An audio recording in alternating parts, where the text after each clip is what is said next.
Hello, sheepies. It's Mina. Hello, welcome to the Dreamland. Oh my god, hello, Argo. You were first. Well, I mean, sound alerts was ahead of you, but which I don't use right now. It's just on for some reason. I'll try to ban him. I don't care. Who knows? And hello to Arson. Jesus! Hi, Arson. Welcome to the Dreamland. Hello. Eva. Hello. Welcome. And Six, welcome to the Dreamland. How are you guys doing today? There's a lot of little guys you hear. Hello. Oh my dear. Okay, everything is doomed. Yes sir. How are we doing today? I keep saying yes sir. I don't even need the soundbite because I just keep saying it. Oh gee, we've gotten ooh. We've gotten 40 bad ends. Holy crap. I didn't even know we've gotten that many. It's like, he said, like, Argo, you said that we're around 100, right? So, would that mean that we've gotten almost half of the bad ends? Like, just on accident?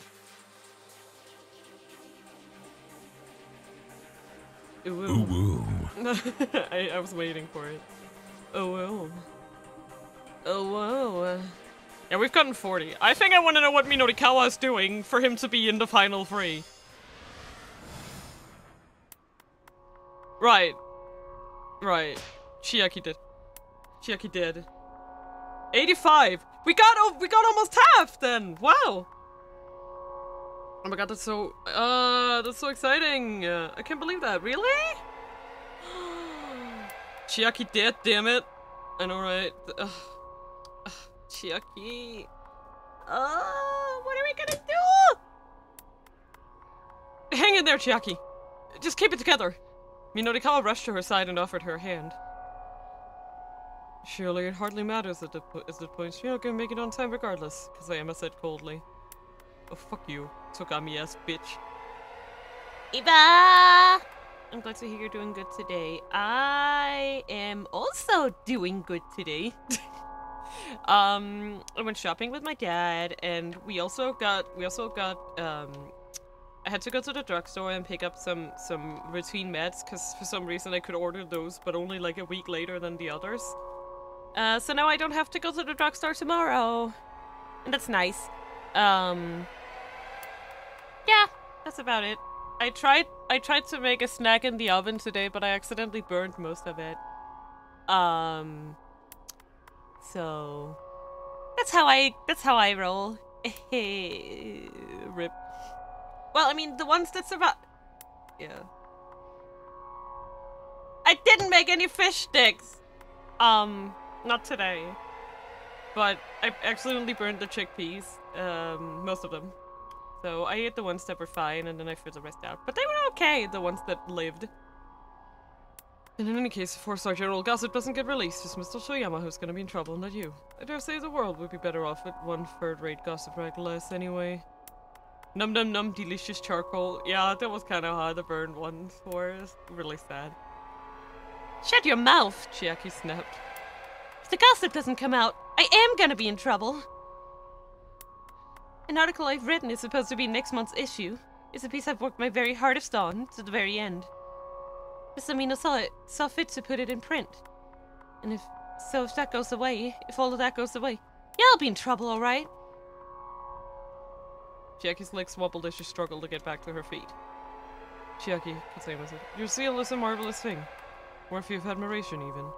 But when it comes to work, results are all that matters. What? Shonen VR, hello! Welcome to the Dreamland, hello. Welcome.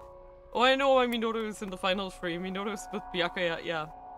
He really is with Togami. He looks so much like Togami. I just can't stop myself whenever I see a guy in a suit with glasses. I'm like, Togami! I just, Togami. It's like, he just gets the Togami sticker, especially if he's an asshole. I'm sad to have to put it that way, but I must be honest, it's just all common decency. Kazayama glanced at his pocket watch. You have 57 minutes and 10 seconds remaining. At this rate, you won't even make it to the interview venue before your time's up. frankly, I don't think even a further extension of your deadline would make any difference in the end. Damn it! Minori ground his teeth. He wondered if he should just leave Chiaki here and go interview SOS by himself. He could expand the article on SOS, then work a small part of Chiaki's interview piece into at least fill the layout. Right now, the single most important thing was getting the magazine out the door for Toyama's sake. But if he did cut most of Chiaki's copy after all she's done, he might wind up totally killing her passion for being a writer. Hello, Shonen in VR. Welcome to the Dream Night again. How are you doing today? How are you doing? I have to stop waffling. Professionals don't let their personal feelings dictate their decisions. I can help Chiaki work through her emotional struggles later. Chiaki, that's enough. The young woman got to her feet, staggering as she began to climb the stairs. I'm not giving up, she said under her breath. I can't give up now. Obviously in pain, she struggled to keep her legs moving. Damn, I can't do it. Look how hard she's fighting to stay in the game. I can't tell her I don't need her article now. You've been editing a video. Oh, yeah, that sounds very tough. I tried video editing once, and I just ended up staring at the screen for 30 minutes and not doing anything. Yeah, I have respect for people who can actually do that. Releasing the next issue of The Gossip wasn't just gonna save Toyama. It would save Chiaki as well. Minori couldn't abandon either one of them.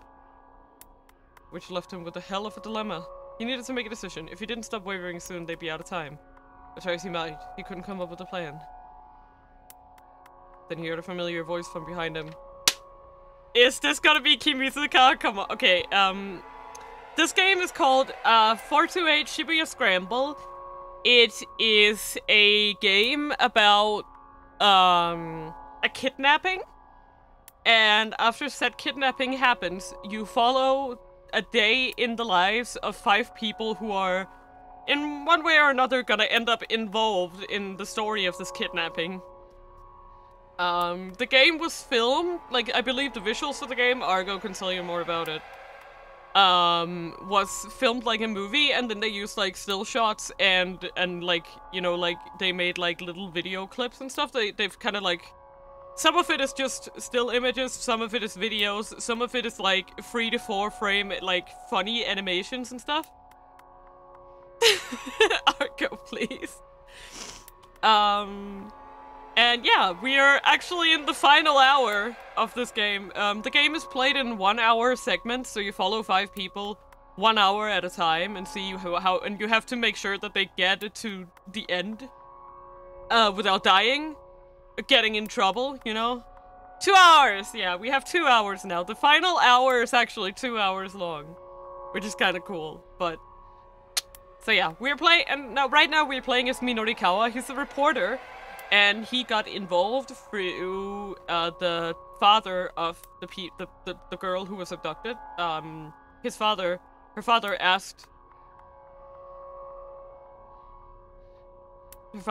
Minori to look into something for him. So and right now he's in a dilemma. Right now, Minori here is trying to save his boss, because his boss is being hounded by loan sharks and will literally commit suicide if we if we don't help him. And right now we're in a dilemma where Minori doesn't have any time left. If you're wondering what path to take, allow my taxi to be your guide.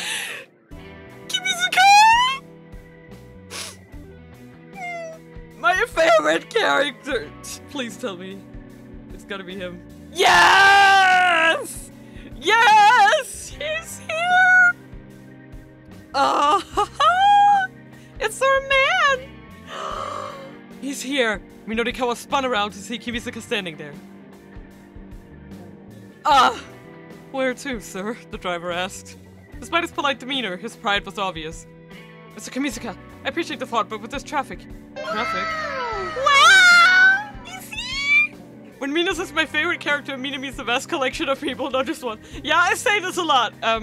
Do not take anything I say as like, I mean, what if Kimisuka is Alfred? Then I will die, okay? I will just spontaneously pass away. Traffic, I see nothing of the sort. Okay, sure, but... Minorikawa was well aware that Kimisuka's capabilities, but the prospect of cutting through the chaos that currently filled the streets was more than a little daunting. When you know this town as well as I do, there's nowhere you can't go. Have any fury on Alfred? Well, honestly, for a second, I was thinking, I don't know.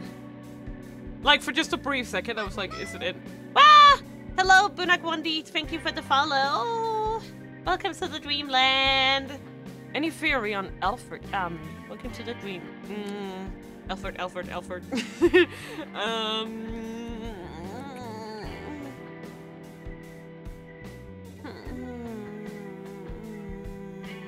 don't know. Of anyone we've met so far.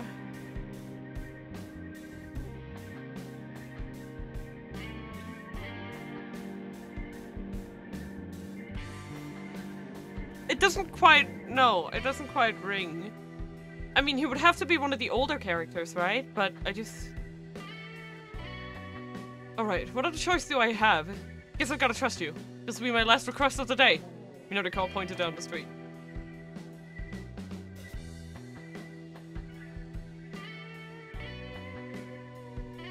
Take us to Inferno in Harajuku. Inferno in Harajuku, the bar. Kimisuka quirked an eyebrow. Yes, something the matter? No, nothing at all. Hurry up and get in.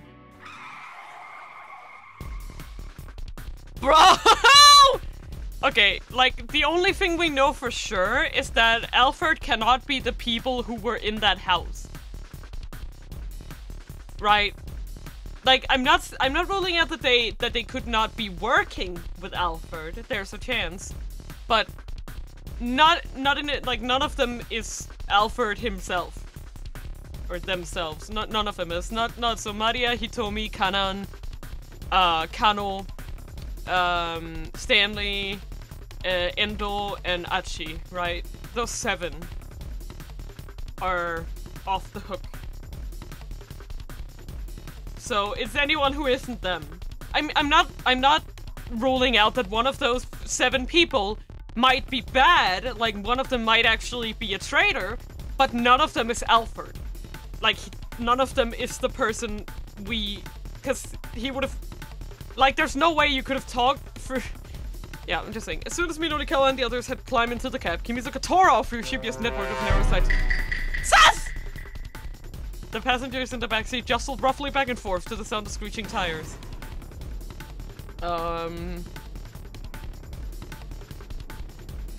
I don't think it's any of the main 5. I don't think any of the main 5 is Kimisuka. This is altogether far too excessive, Kasayama murmured, wincing as his head bounced repeatedly against the window. Do you think we allow such inconsiderate driving here in this country? Chiaki, meanwhile, had opened her laptop and was somehow working furiously to finish her coffee. The sound of her fingers clicking across the keys echoed within the vehicle. Isn't it weird how Kimisuka is exactly where he needs to be? Well, I mean... I don't know. I don't want to doubt him. How's it going, Chiaki? Minorikawa asked. Just a little more. Her eyes were glued to her monitor, her face all seriousness. Kimisuka glanced over at Minorikawa. If I may ask, sir, what business do you have at this bar? This little interview? I hear a local gang called SOS used the place at their big hangout. You're interviewing SOS. Sir, I feel it might be best not to get too involved with that a lot. Like, I don't know. I mean, I guess I can see the angle, actually. I mean, I'm not ruling it out completely, like, categorically. I mean, you can look at it. This guy saying as a taxi driver is terrible. Like, you want to tell me any Yakuza big shot could hide himself as a taxi driver? Ah, yes. That's never been done before. Nuh-uh. There was something about the driver's warning that seemed a little off. Do your taxi driver connections tell you what SOS is up to? Originally, there was something of a vigilante corps in the name of keeping the neighborhood clean and safe. But lately, I hear nothing but bad things about them. There's loan sharks that said something very similar.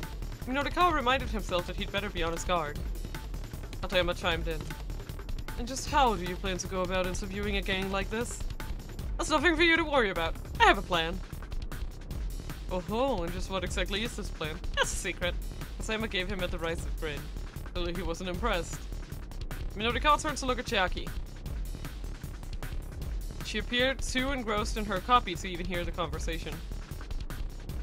That t-shirt is confusing me. Oh, it's like some shiny white material and then like gray sleeves?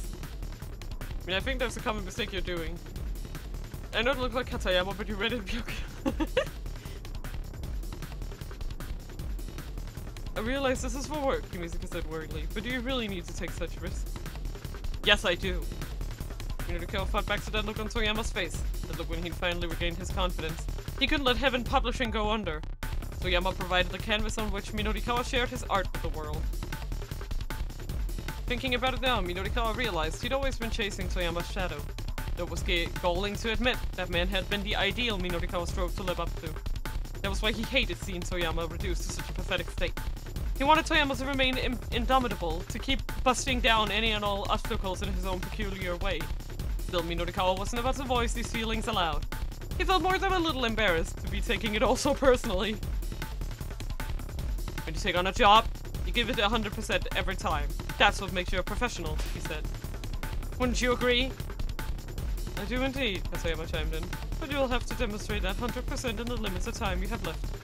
Which, by the way, is 51 minutes and 30 seconds. And I will not budge in the slightest on that submission deadline. Please do keep that in mind. The man took another look at his watch.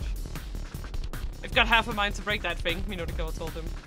Okay, my watch will not stop time. Minodikawa shot him a furious glare, but Kasayama's composure was unwavering. The guy was unflappable, and the only way Minodikawa was going to be able to put him in his place was to meet the damn deadline! Easier said than done, no. He'd want to use 30 of the 51 minutes he still had to write his article. That only left him 20 or so to get in the material. Kimizaki suddenly slammed on the brakes, and the cab skidded to a halt. Minodikawa stared through the windshield and shrugged and saw a smallish, boxy minivan weaving erratically along the road. Whoa, look out, that thing's heading our way. Don't worry, sir, the driver replied. Just leave this to me. Keeping his cool, Kimizaki dexterously steered them clear of the oncoming vehicle. As the minivan sped past, an eerily cold breeze wafted over the taxi. The heck was that? Minodikawa asked. I'm not sure, Kimizaki said. Let's hurry on our way. What? Nimbly manipulating the gear stick, he's... Oh, wait! No, that's the... Wait. I think that's the... Wandering Angels? Man, and that's probably the dry ice machine going wild. Nimbly manipulating the gear stick, he stomped on the gas once more.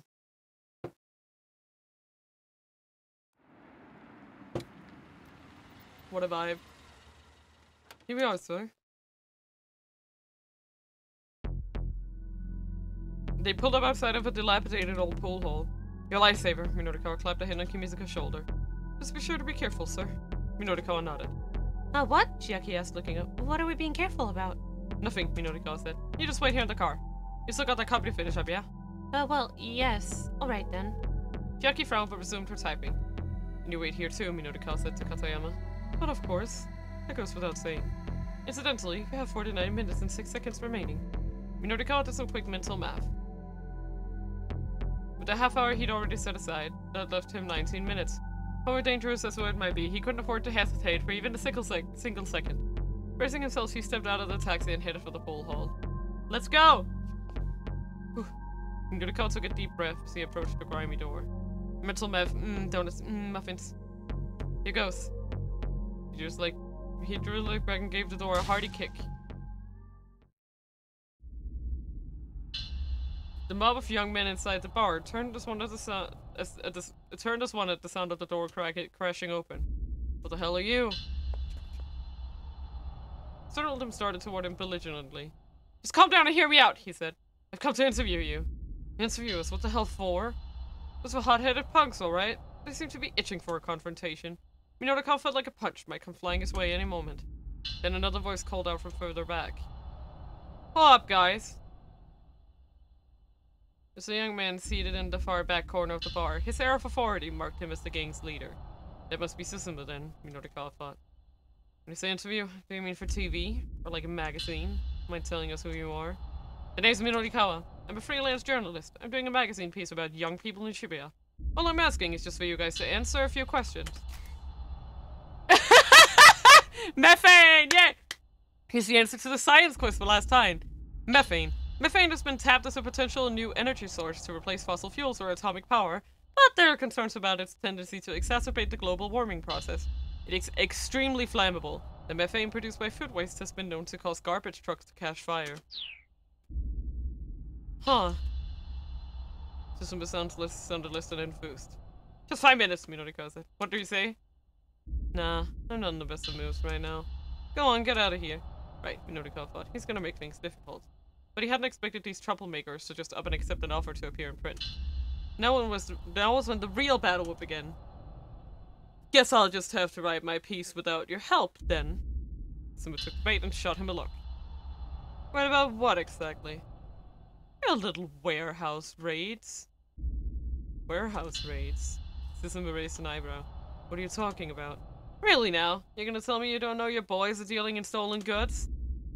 SOS doesn't steal, man. You don't know what the hell you're talking about.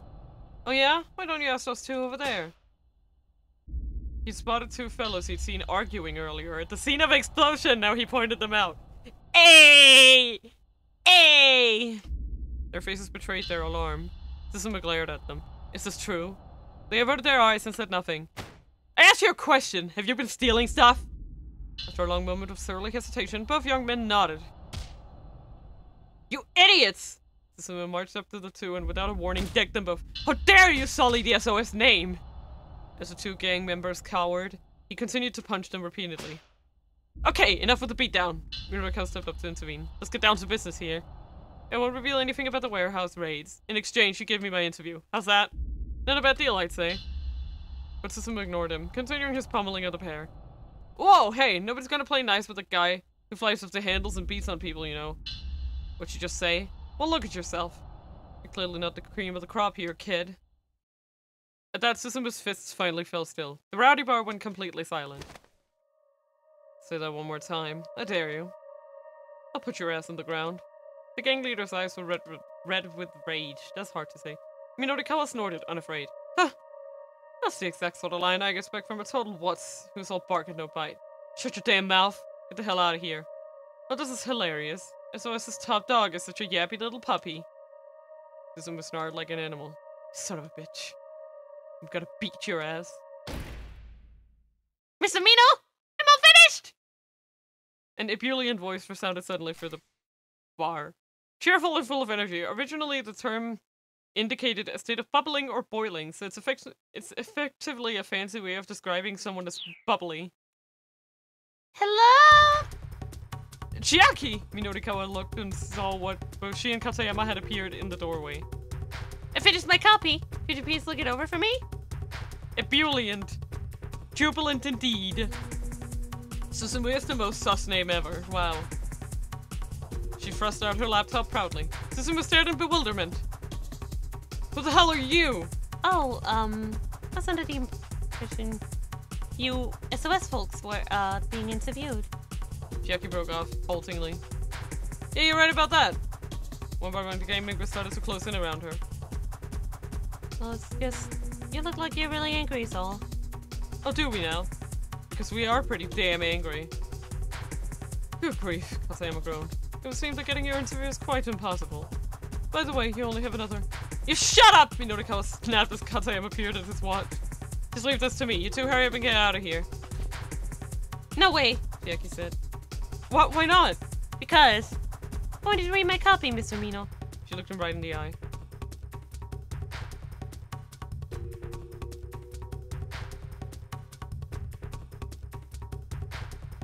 I don't even know. Let's try. This was no time for an editing session. He had to wrap up the SOS interview and fast. Alright, Minori-kawa said. I'll read it after I'm done with this. No way, Chiaki repeated. I'm not leaving you all by yourself in a place like this. She refused to budge. Enough the chit-chat. One of the gang members reached out to grab Chiaki's laptop. Knock it off, don't touch that! She struggled to resist. Leave the girl alone, you scumbags! Minori-kawa barked. The young man at the bar stopped and turned. Susumu was quick to respond. Screw you, man. Who are you calling scumbags here? Any guy who raises a hand to a lady is a scumbag. If you're looking for a fight, you can fight me. Just get your hands off the girl. Minotaka did his best to look unafraid as a couple dozen vicious gazes turned back on him. Bring it on, Susumu said. Hey, someone go stand lookout in front. Snapped his finger sharply. Get him. At the signal, Susumu's men quickly closed in on Minotakawa. Yeah. Just like being caught in a tsunami. He took a hard punch to the face and his vision went blurry. Before he could react, he was hit again twice, thrice, with punches and kicks. Rip. The moment his first assailant paused, another joined in the assault. 4 blows, 5 blows, 6. Minotakawa lost count as somewhere around 30. A metallic taste filled his mouth and he could feel his consciousness fading. While the strength was being battered from his body, he couldn't even tell if he was standing on his feet or lying on his back. And finally, he felt himself crumble to the floor. I'm guessing we have to leave. Even then, the beating did not let up. As he writhed helplessly, the young man kicked him in the gut over and over. Stop it! He heard Chiaki shriek. You're gonna kill him! As if they give a shit.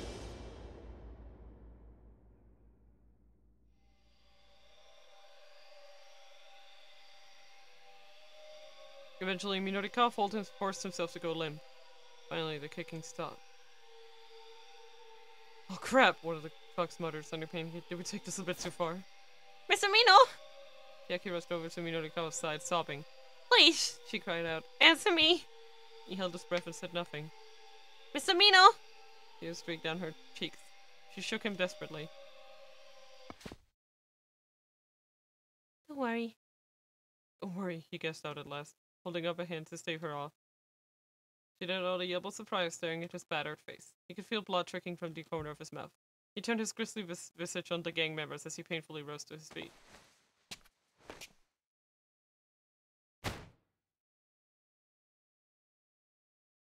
He's having a bit wah-ha-ha-ha moment right now. Abruptly, Minotakawa broke into peals of mocking laughter. Mr. Mino? Chiaki stared at him, aghast. He's having the biggest wah-ha-ha-ha! He only laughed the harder. Seems he took a few too many blows to the head, the poor thing. Kasayama averted his eyes, unable to watch. Wah-ha-ha-ha! Minotakawa shut out an accusing finger at the crowd. Looks like I win this round! What? Susumu blinked drumstick. Don't you get it? Minotakawa said thickly around his bruised tongue. What am I saying? We're a bunch of idiots! I don't know if you'll pardon me. Oh, I get it. Minotakawa was halfway to the exit when Kasayama's exclamation rang out. You were planning all along to let these guys beat you up, huh? Minotakawa jerked to a halt, his shoulders trembling. You know, they turned down the interview. And so by letting yourself get beat up, you'd have something to put in an article, yeah? It's a bit bogus maybe, but I guess it's one way to get material to fill your pages. Okay! Minotakawa broke out into a cold sweat. Shut up, beauty. Kasayama continued with his oh-so-brilliant analysis. Sure pulled a fast one on this gang here. I wonder what sort of headline your piece should have. The twilight of Shibuya's legendary street crew. Former vigilante squad, no mere gang of common fox. Something like that, maybe? Susumu start daggers at Minotakawa. Great job! Go on, I dare you to write that up. If you really will, put your ass in the ground. He moved to block the path to the door, clutching a broken beer bottle in one hand. Can you imagine have so much integrity as to get yourself beat up to write an article instead of just writing a made-up story? I know! He could have just made some shit up, but no. You moron! Minotakawa bellowed at Katsuyama. I was this close to pulling it off. Oh well, that's a shame, isn't it? Katsuyama replied. Minotakawa rolled his eyes. Gee, you think? Katsuyama, you fucking dumbass. I swear to God. You could just use one brain. One brain! And you didn't. You didn't. Incidentally, Katsuyama said, you have 14 minutes and 7 seconds left. Good luck. Minotakawa hung his head. Was everything futile at this point? Hopeless, pointless, ineffectual. Not to be confused with feudal, which refers to the socio-political system of the Middle Ages, involving lords and vassals and fiefdoms. Thank you. Alright, cool your jets. I said that's quite enough.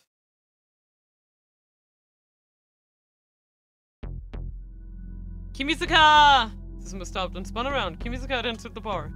The taxi driver stared out sternly from behind his sunglasses. While the young maiden in the bar fell silent, Minorikawa and his companions exchanged glances. Katsuyama's one brain cell is already being used on being smug. There's no extra space for falling apart. He just cannot help himself. He's like, au contraire, you know? He's like, I figured it out. I am so smart. I am gonna monologue about how smart I am to the audience, and I hope you will enjoy. And then when he realized that he's gonna get himself killed, he's like, oh shit! I swear to God, Kazuyama's gonna get himself killed with this bullshit one day. Oh man, you? Susumu's face twisted up in awkward embarrassment. Kimisuka's tone was light and playful, but intimidating nevertheless. Oh, hey now. That's no way to address your teacher. Teacher? Minorikawa blurted in disbelief. Kimisuka nodded. Yeah, until last year, I used to be a teacher. But I got into a bit of a dispute with my school, so I moved on. This guy in here are all former students of mine. Sorry that there's such a bunch of good-for-nothings. Wow, Chiaki said. I'd have never guessed. I thought, since I wasn't their teacher anymore, it wasn't my place to butt in. But I couldn't sit idly by and let one of my customers take a beating. Kimisuka turned back to Susumu. Is he like, This guy totally played you. I realized one of you. Susumu bit his lip in frustration. Still, it's hard to imagine anyone would want to take a beating from this many guys all at once, so it's hardly your fault for falling for it. Kimisuka had switched gear from taxi driver to street smart mentor. You guys lost this one, he said. And for that, you need to give him his interview. No way, Susumu looked disgusted. Look here, kid, Kimisuka said. Let yourself have some face and help the man out. And maybe you won't come out as a bunch of total idiots in his article. He flashed an amicable grin. Well, when you put it that way, fine, alright. Susumu blew out his breath in resignation. Look at that! Susumu, you can't just let yourself cave like that. You can't just let yourself cave like that. Oh, great. Kiryu. The remark had come from a particularly nasty-looking young fellow who slouched on the bar sofa. Minorikawa recognized him, the kid he'd encountered earlier that afternoon, wandering around with a wooden cudgel. Shut up, Kiryu, Susumu said. So what, you're just gonna let SOS make a mockery of itself? Kiryu demanded. Well, Kazuma got younger, I know, right? The gang leader let out an annoyed growl but said nothing. You still think you've got what it takes to run Shibuya? Shut up! I've already said I'll do it! Kiryu sneered sullenly at Susumu's outbursts. Fuck you! You little shit! Mr. Mina! Here's my copy. Oh look! I can see one of the pictures now is a little pig! Oh, it's so cute! That's so cute! Look at that! Minorikawa was just letting out a sigh of relief at being able to get his interview when Chiaki scurried back up to him. Please, can you read my copy now? Her face showed a strange mixture of confidence and unease. Alright, he said resignedly, let me see it. The proofing deadline was drawing steadily nearer. Still, if the piece wasn't good enough, he'd have to make her rewrite it again. He wasn't gonna compromise on quality. Raising himself, Minorikawa stared at the monitor. Chiaki swallowed hard, so anxious it was audible. It's a laptop, not copy, you so. That's not a copy machine. Yeah, look, it's a little piggy! Aww. Minorikawa gave the piece a fast once over, then read it again more closely. When he was done, he closed his eyes, considering. Then Chiaki held her breath, waiting for his response.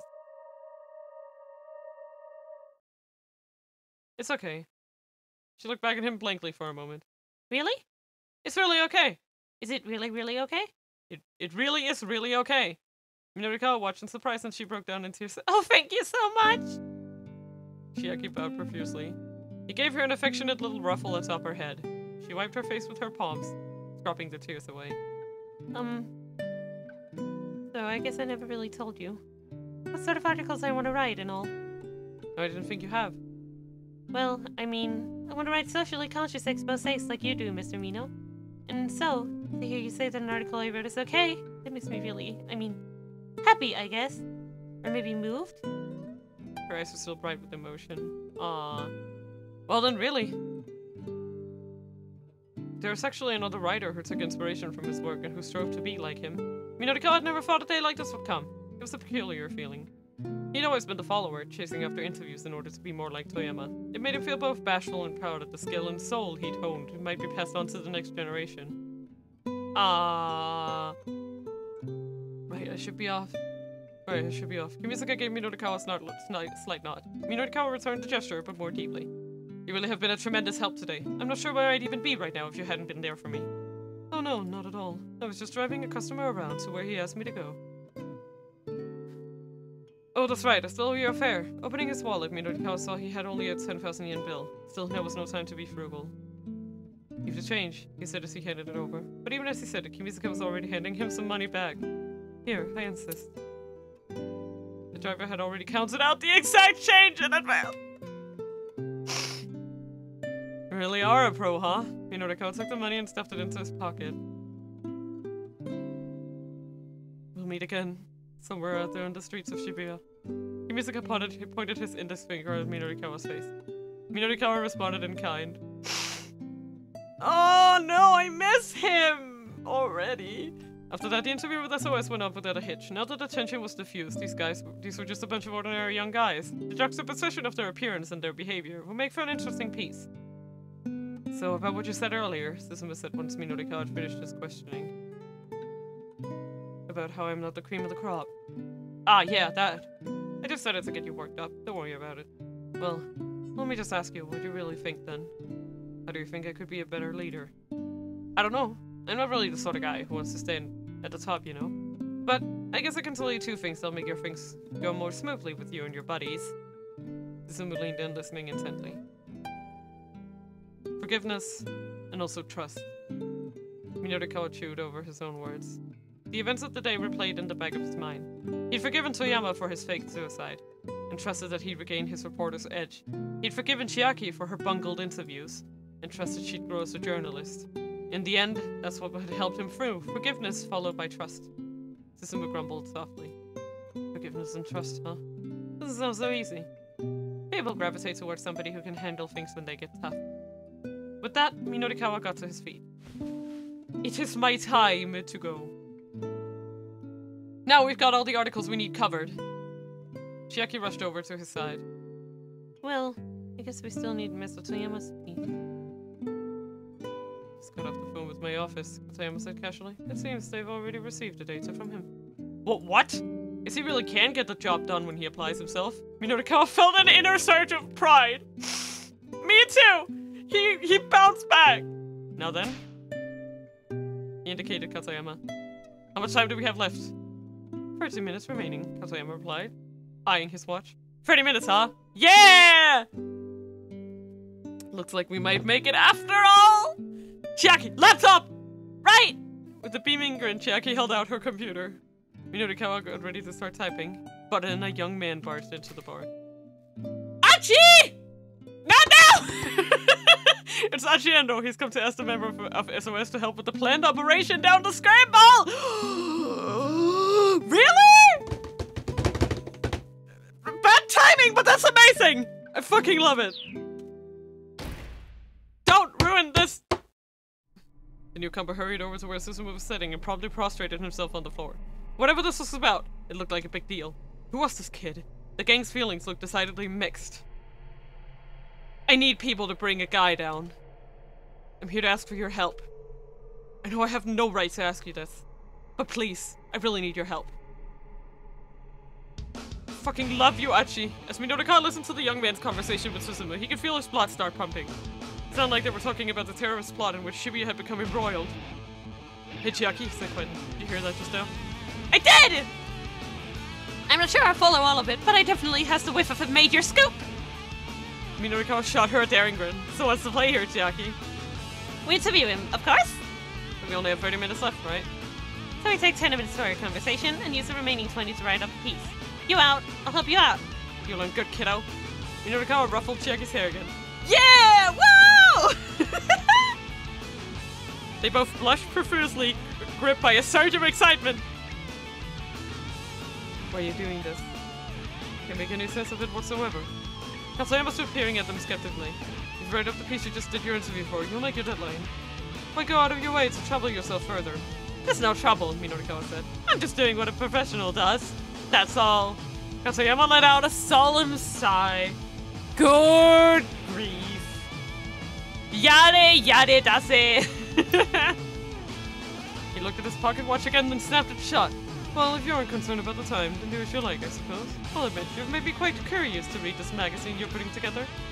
Minotaka and Chiaki rolled their eyes as they turned away. Already they were making their way over to Susumu and his gang. Yeah! We even got Katayama on our side! We managed to ruffle his feathers! The interviews aren't over until you have what you need.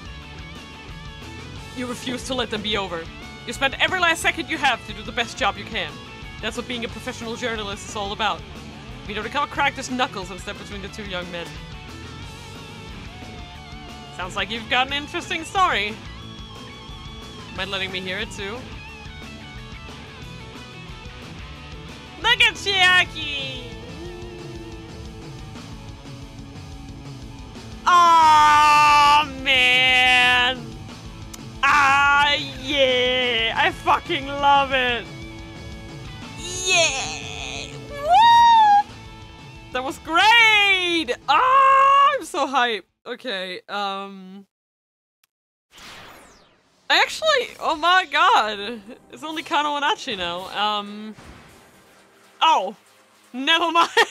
We're just gonna go with Kano, it's fine. Achi's is just like, fuck you. Okay, I can see this is maybe a little like, I wouldn't say railroady, but it's like, you know, Kano's cell phone rang. He saw Kusei's name on the display. Kano speaking. What the hell are you doing? The director's voice was shrill with irritation. What's the situation with Mario Osawa? Oh, it's not railroady.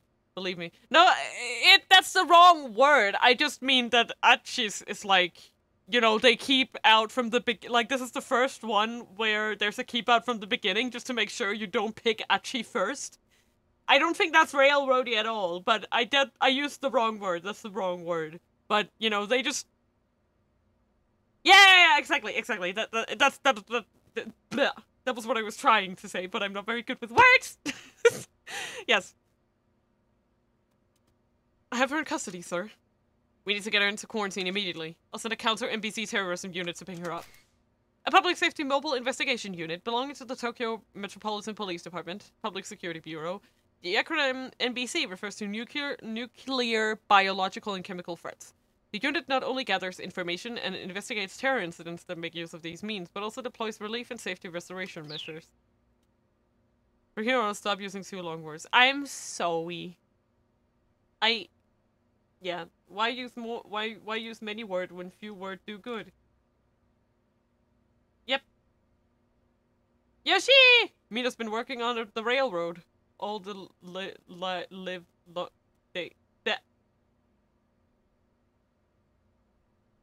Sir, the situation is a little complicated at the moment, Kano replied. Wait. What's your location? Sorry, I forgot to read that one. He instantly made eye contact. Kano gave him a knowing nod. He knew what he needed to do here. He briefly informed Kusei of the plans to take Maria to the laboratory, but was careful not to mention Alfred. Please, sir, Kano said, bowing reflexively to the phone. Ah! Stop the bonking. Ah! Let me handle this. Absolutely not, Kusei exclaimed. There's no way I can allow that. Maria Osawa needs to go in quarantine right now. The act of placing infectees in isolation, such as in a medical treatment facility, in order to prevent the spread of infection. The virus is capable of airborne transmission. An airborne infection isolation room, AIIR, is sometimes used, which employs a negative air pressure to ensure that air from within the room does not leak outside. Kano said bonking. I know, right? I felt the energy of the Three Stooges flow through me with that word used. Yeah. Sir, please just give us a little more time. Giving her the antiviral is the only way we can save her. If we put her in quarantine, it'll be a death sentence. Kisa laid out a growl of frustration. Kano, that isn't your decision to make. Kano had run out of arguments. It's clear that Kusei's only concern was stopping the spread of the virus. Director Kusei, are you just gonna let Maria Osawa die? We can't put the lives of everyone in Shibuya at risk in order to save a single person. I know that, sir. That's why I'm asking you to please let me go to that laboratory. And if it looks like we're not going to be able to hack the password, then at that point, a quarantine can— Kano! Kusei snapped. I'm giving you an order. And I'm not accepting that order. Listen, as I said, how many years have you been a cop? What do you mean by that, sir? Because I didn't reply. Is this an order from up top? What's going on here, sir? Please, I need some kind of explanation. Stop it. You sound like a child. This is dereliction of duty. Call me a child if you want, but I'm not following an order that I know isn't right. Kano punched the end call button with his thumb. From an objective standpoint, maybe Kusei was right. They need to think about more than just Maria. If the Ua virus spread through Shibuya, it would be a nightmare of epic proportion. Kano understood that perfectly clearly, but still, he looked down at Maria's face as she lay collapsed on the floor. This girl was still alive, and Kano couldn't stand by idly and let a living, breathing person die. Consequences be damned. He wasn't going to be the one to weigh the worth of someone's life. As he stood, still clutching his cell phone, Stanley gently set a hand on his shoulder. You did fine, he said quietly. Alfred is in possession of the Ua virus. The people of Shibuya are already in danger. He may have already released the virus in the city. If he hadn't, he may do so at any time. Right now, what we need to do is get that antiviral and arrest Alfred. You made the right choice here. Thanks, Stanley. I appreciate hearing that. Our man, the legend, the icon, Stanley! I'm sorry. By the way, our chat is gay for Stanley, okay? We are gay for Stanley. Stanley gave Kano a slap on the back. He's right. We stand Stanley in this house. At this point, I needed to focus on the things they could still accomplish. So, guys, as you step forward, just gonna take Hitomi's sister and Kanan to the lab. Maria was in no condition to walk, so they were going to have to take a car, which meant they needed a driver. I only have a motorcycle license, Achi said, and I don't know where the lab is anyhow. I should go with Maria alone. I should go with Maria alone. Kana looked over at the others. There's no way of knowing for sure when she might become contagious. We shouldn't needlessly risk exposing more people to the infection. She knelt down to gather Maria in her arms. In that case, I should drive. I should drive. Kana whirled around at the sign of a new voice behind him. Tatsuno?!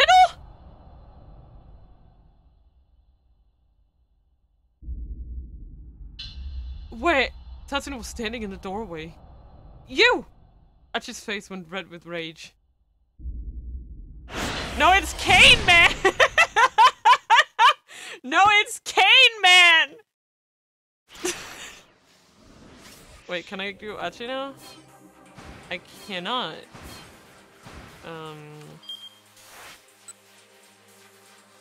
Oh wait, I guess it's this one. I should. I'll try it. Alright, this jump right here. Okay, so we're gonna like jump back and forth, are we? I kinda see where this is going.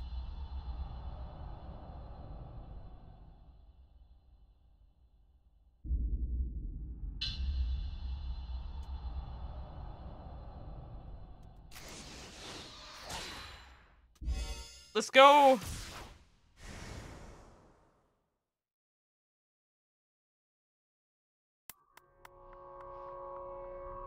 You! Archie snarled. In the doorway stood the man with the cane. Detective Tatsuno? Tatsuno. Kano and Daisuke spoke simultaneously. Now at last, Archie had a name for the assassin. It was a name he felt he'd heard somewhere before.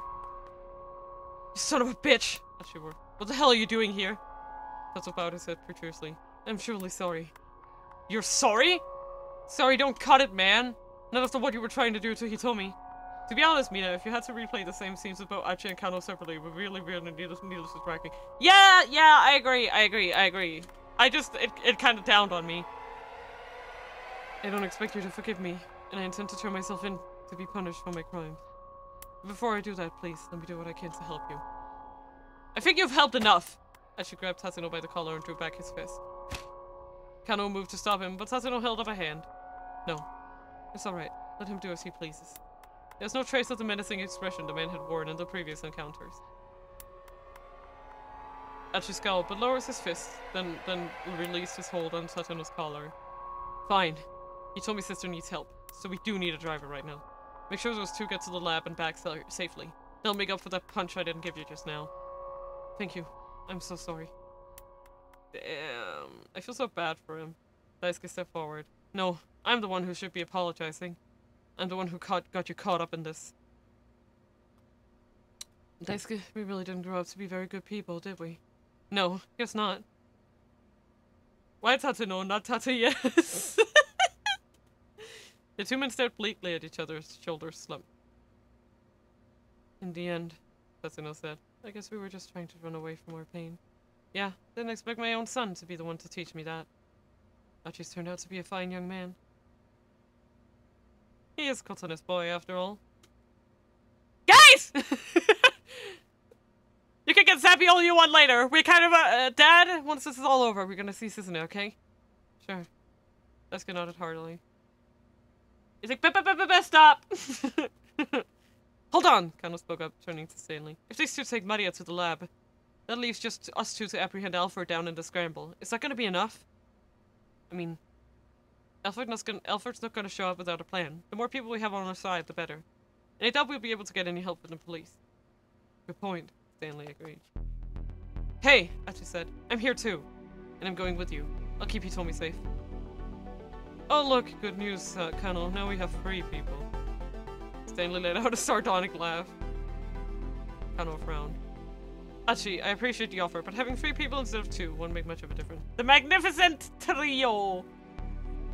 When you're not sure if the enemy's exact plan, you really need strength in numbers. If we could set up a dragnet like the task force did this morning, that'd be ideal, but... Come on, detective, Achi said. Do you have any idea what sort of approach the psycho might take? If I were Alfred, Kano mused, then I suppose my biggest problem would be figuring out how to get away after I'd taken Hitomi's blood. Stanley, the honorary 6th pro tag. He is. I love him. Stanley nodded in agreement. I'm betting he plans to involve the Uwa virus, he said. If, for instance, he tells us he set up a device somewhere to spread the virus throughout Shibuya, that prevents us from taking action against him. Achi swallowed hard. This guy wanted to unleash a killer virus in Shibuya? If he succeeded, then the town Achi had known and loved all his life would become a graveyard. Of course, that's mere conjecture, Stanley murmured. Quite frankly, even I can only guess what he's gonna do. His expression was grim. Check the numbers, huh? Achi said. So you're saying we absolutely need more people, is that it? Essentially, yes, Stanley replied. But not just anyone, mind. If it's not a group that meshes well, hinder more than help. Kano folded his arms across his chest. He looked perplexed. People who mesh well together, huh? Achi had an idea. SOS! I wanted to... You could ask SOS! If there was anything he could do, it was that. It was a selfish request, he knew that. Suzume would probably be furious with him, but Achi would just have to deal with that. Even if his old pals wouldn't forgive him. If they understood that they'd be helping protect Shibuya, he was sure they'd step up and take action. After all, the whole point of the game was that it was made up of people who loved their town. Can you give me half an hour? I'm gonna try and see if I can rustle up some people. Kano straightened himself up. You think you can do it? Achi nodded assertively. Just wait here for me, okay? He said daintily. She gave him a worried smile. Alright, I'll be waiting. It'll be okay, Achi did his best to sound reassuring. I promise I'll bring back some help. Oh yeah! Royal elastics! He does not wear shoes! With laces! He's not old enough for lace shoes!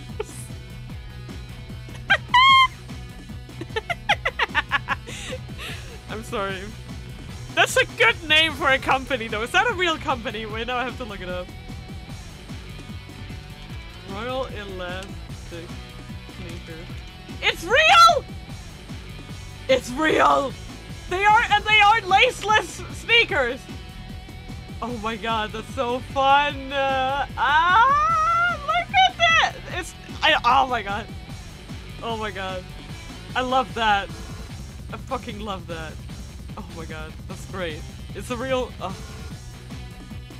He knew where he needed to go. The pool hole in Ura Harajuku that was his whole gang's main hangout. Running at top speed, he could probably make it in about 10 minutes. Alright!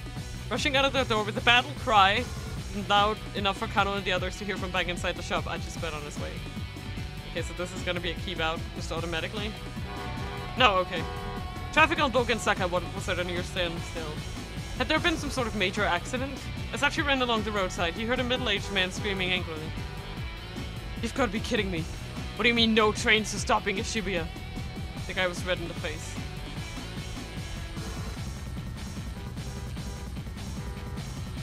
Calm down, old man. Achi ignored him and kept on running. Yeah, everyone is just trying to leave. God.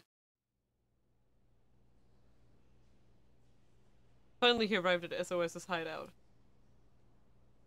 Oh my god. This game. I don't even know how to feel right now. I don't even know what to do right now. Like, I'm having so many feelings. How about I run you over like it was a train? Please, no. Two young men were standing by the door's lookouts. Achi recognized one of them. It was the kid whose so-called buddies had tried to shake him down earlier that afternoon. They roused themselves as Achi approached. Hey, I need to see Susumu. No can do. He's in the middle of something right now. The lookouts made no move to let him through. Achi felt a surge of resentment towards Susumu. If he had still been with SOS, they'd never try to post members on guard duty like they were low-ranking Yakuza fucks.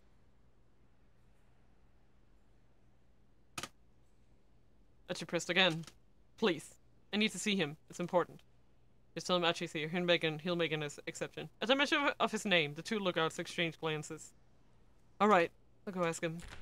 One of the lookouts headed inside, leaving Achi alone with the kid he'd helped out earlier.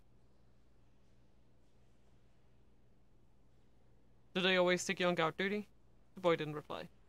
Like when I ran with SOS, we never needed anyone on lookout. We were just a bunch of guys who loved Shibuya, and who had a fun time hanging out with each other. That's all it was, really. It's not Susumu's fault that SOS changed, the boy said somewhat fearfully. Lately it's Kiryu who's been driving things. Kiryu, oh yeah, that guy. That fucking asshat. Achi recalled his earlier run-in with him. The guy was an arrogant bully. Hell yeah! Just put it straight like it is. You're right.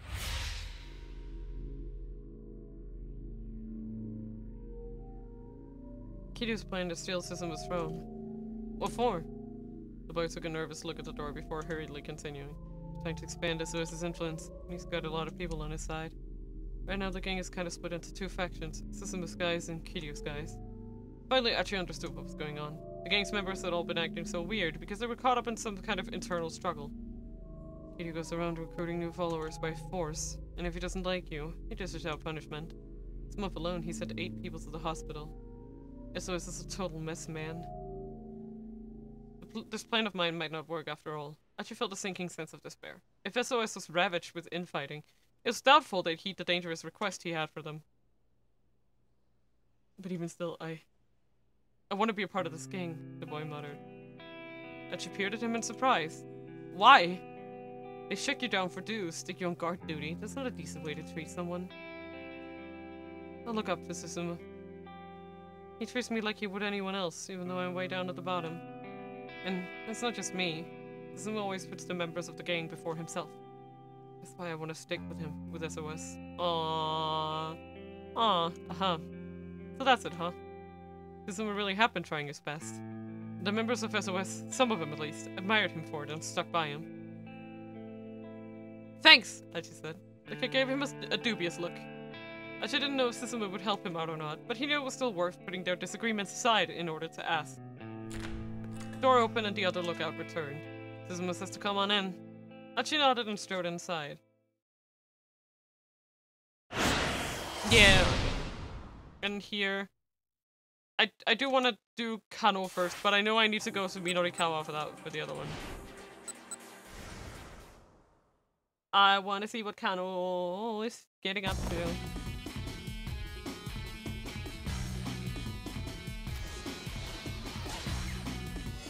Yeah! Woo! Sorry. Having way too much fun with this game, I swear to God. Achi's protests were vehement, but he backed down at last, tossing over the scored cannons and Maria to the lab. Yeah, okay. They left the free to try and apprehend Alfred, Kano, Stanley, and Achi. Talon! Hello! Welcome to the Dreamland. How are you doing? Having only 3 people was a dicey prospect, though. Hi! Hello! Welcome, welcome. So Archie took it upon himself to head out and gather some backup. How are you doing? Tazuro got the car keys from Daisuke, then helped Kana pick Maria off the floor. Kana watched him warily. There's no trace of the blood-curdling expression the older detective had shown when he was holding Maria at gunpoint. His face was that of a man with responsibility. The Tatsuno that Kana had always known. Are you sure you're okay with doing this? Hitomi asked Tatsuno. You might get infected. That doesn't matter. Don't worry about me. All I care about now is helping you two if I can. He hesitated, glancing down at the unconscious girl he held. By the way, have Maria's memories come back? Hitomi tilted her head. Her memories? I suspect she took a blow to the head when she was abducted. When I ran into her earlier, she didn't even know her own name. Well, she seemed like the same sister I've always known when she came in here. Good. Then her memory must have recovered. Kana was shocked to hear that Maria has suffered amnesia. That explains a lot. But it explained why she hadn't contacted anyone after she'd been set free. Alright then, Tatsuno said. We'll be back. Carrying Maria, he and Kanan headed for the door. Detective Tatsuno. Look at Kano's little face. Kano called out, then paused, tongue-tied when Tatsuno stopped. There were so many things Kano wanted to say, but he couldn't find the words for any of them. Once Maria is safe, I'll turn myself in. Tatsuno kept his back turned. The words felt like a dagger in Kano's heart. Once this was all over, Tatsuno would no longer be a detective, but a criminal. Kano knew there was no alternative, but still the realization hit him hard. Detective Tatsuno, Stop your dithering. But... Never lose sight of what you're supposed to protect. Ever. Kano snapped back to attention at Tatsuno's words. That was dictum number 1! The advice that had kicked off the whole dick diary. I'm the one you should be worrying about right now, Tatsuno continued. We need to save Maria Osawa's life. Protect the people of Shibuya. Kano bit his lip.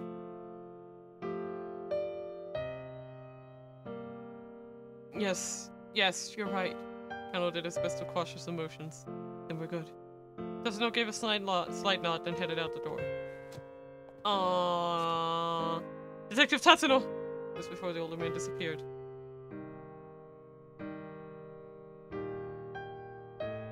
Kano called out one last time. Be careful out there!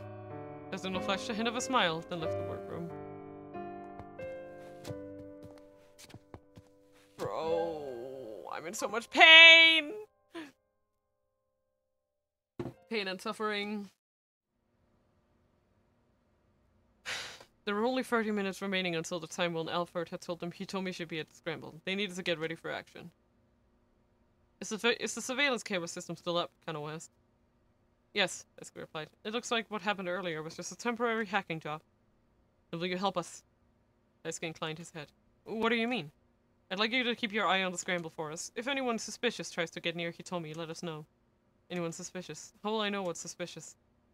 Like that organ trafficker who suggested you kidnap Hitomi, Mr. Endo. It's possibly that he might be Alfred. Would you be able to recognize his face? Daisuke furrowed his brow deeply as he began entering commands on his keyboard. Yeah, don't think I could ever forget. It's because of him that I left the rest unsaid. Oh boy. I mean, yeah, like, I was thinking, like, sure, he might be Alfred, but also I'm like... Okay, so basically, what I'm thinking, right, is that when I'm...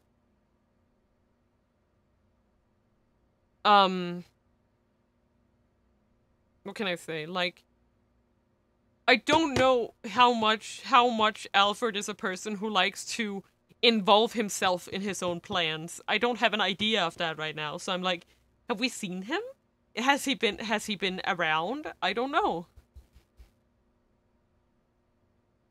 Alright, Daisuke squinted at the images. I'm not sure how much help it can be, but let me at least try to atone for what I've done. Of course, and thank you. Like, that's the thing, you know? Daisuke's fingers flew over the keyboard, and soon all the monitors were focused on the Scramble and its surroundings. Then he carefully adjusted the angle and zoom for each of the cameras. Now the whole area was under total surveillance. All they had to do was get their stakeout crews to the scene. Where did Achi go? Kano asked Hitomi. I'm not totally sure, but I think he went to find some of his old friends. He told me sounded worried. Friends? That he used to belong to a gang called SOS. Actually, he told me he was the one who formed the gang in the first place. What? Kano couldn't keep the shock from his voice. Achi was the founder of SOS? How bizarre that the two of them would wind up meeting each other this way. But I guess there was a big falling out between them, so I think he went to try and win them back over. Kano hadn't heard anything good about it, SOS since Achi had left them. If things had ended up bad on bad terms between him and the gang, getting them to help might well be a lost cause. And even if Achi was able to gather some of the people up, how much would Kano and the others be able to trust them? It'll be alright, Hitomi said, as if seeing Kano's thought. I'm sure Achi will bring back some of his old friends. And when he does bring them, I'm sure he'll choose people who we can count on. You really trust him, don't you? Yes, Hitomi said without hesitation. Then a blush came to her cheeks. Alright, then I'll trust him too. It would take about 10 minutes to get from Endo Electronics to the Scramble. Kano turned to Stanley. Let's plan to head out by 6:50. Stanley gave no reply. He had withdrawn to the edge of the room, where he stood lost in thought, his expression uneasy. Kano decided to leave him alone for a bit. Taking a sheet of paper from one of the desks, he began drafting a plan for positioning Achi's reinforcements around the scramble. I don't know why I struggled with the word scramble that much. Don't look at me. Alright, there we go. In about 5 minutes, he'd drawn up a little map of the optimal places to deploy a team. It included positions for as many as 20 people Achi might bring back. Kano turned around, surprised to find Stanley, my manly. Hello. The American looked haggard. Is something the matter? Kano asked. You need to go to the Scramble without me. What? Where's this coming from all of a sudden? Please don't ask me to explain. Something else has come up, and I have to see to it. Sweat beaded on Stanley's brow. Whatever had happened, Kano had no doubt it was something major, and almost certainly it's something to do with Alfred. Stanley, Kano said. Please, tell me. We're past the point of keeping secrets. They come this far together. Come on! Don't you trust me?! Surely it was too late to get all tight-lipped now. I'm sorry. I wish I could tell you more. Stanley dropped his eyes. Kano had a vague idea of what Stanley was up to. He probably felt the need to keep things hidden even from his own allies, in order to help keep Alfred in the dark. Or at least that was Kano's guess. Alright, I understand, Kano said with resignation. Do what you have to, and come back soon. With an apologetic look on his face, Stanley turned and hurried from the workroom. Oh dear. Oh god. Oh god. I wanna trust him! You better not turn out to be a bitch! You hear me? Kano glanced at his watch. It was coming up on 6:50. Pretty soon, they'd have to head for the Scramble. The Scramble. But Achi still hadn't returned. We need to head out soon, he said to Hitomi. You said 6:50, she replied. There's still 2 more minutes to go. Kano let out a tiny sigh. He shared Hitomi's fervent hope that the reinforcements would come, but not her confidence. If Achi didn't reappear, Kano would be left to protect Hitomi all by himself, and to try and apprehend Alfred as well. Would he be able to pull it off if it came to that?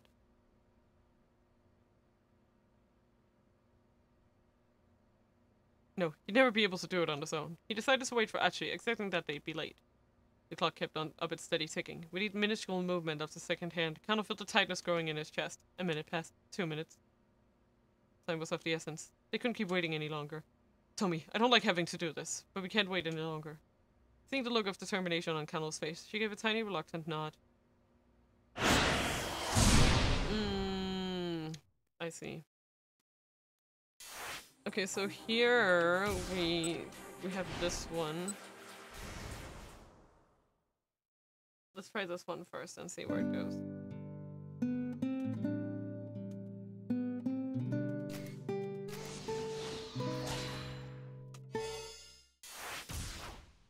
Yeah, okay.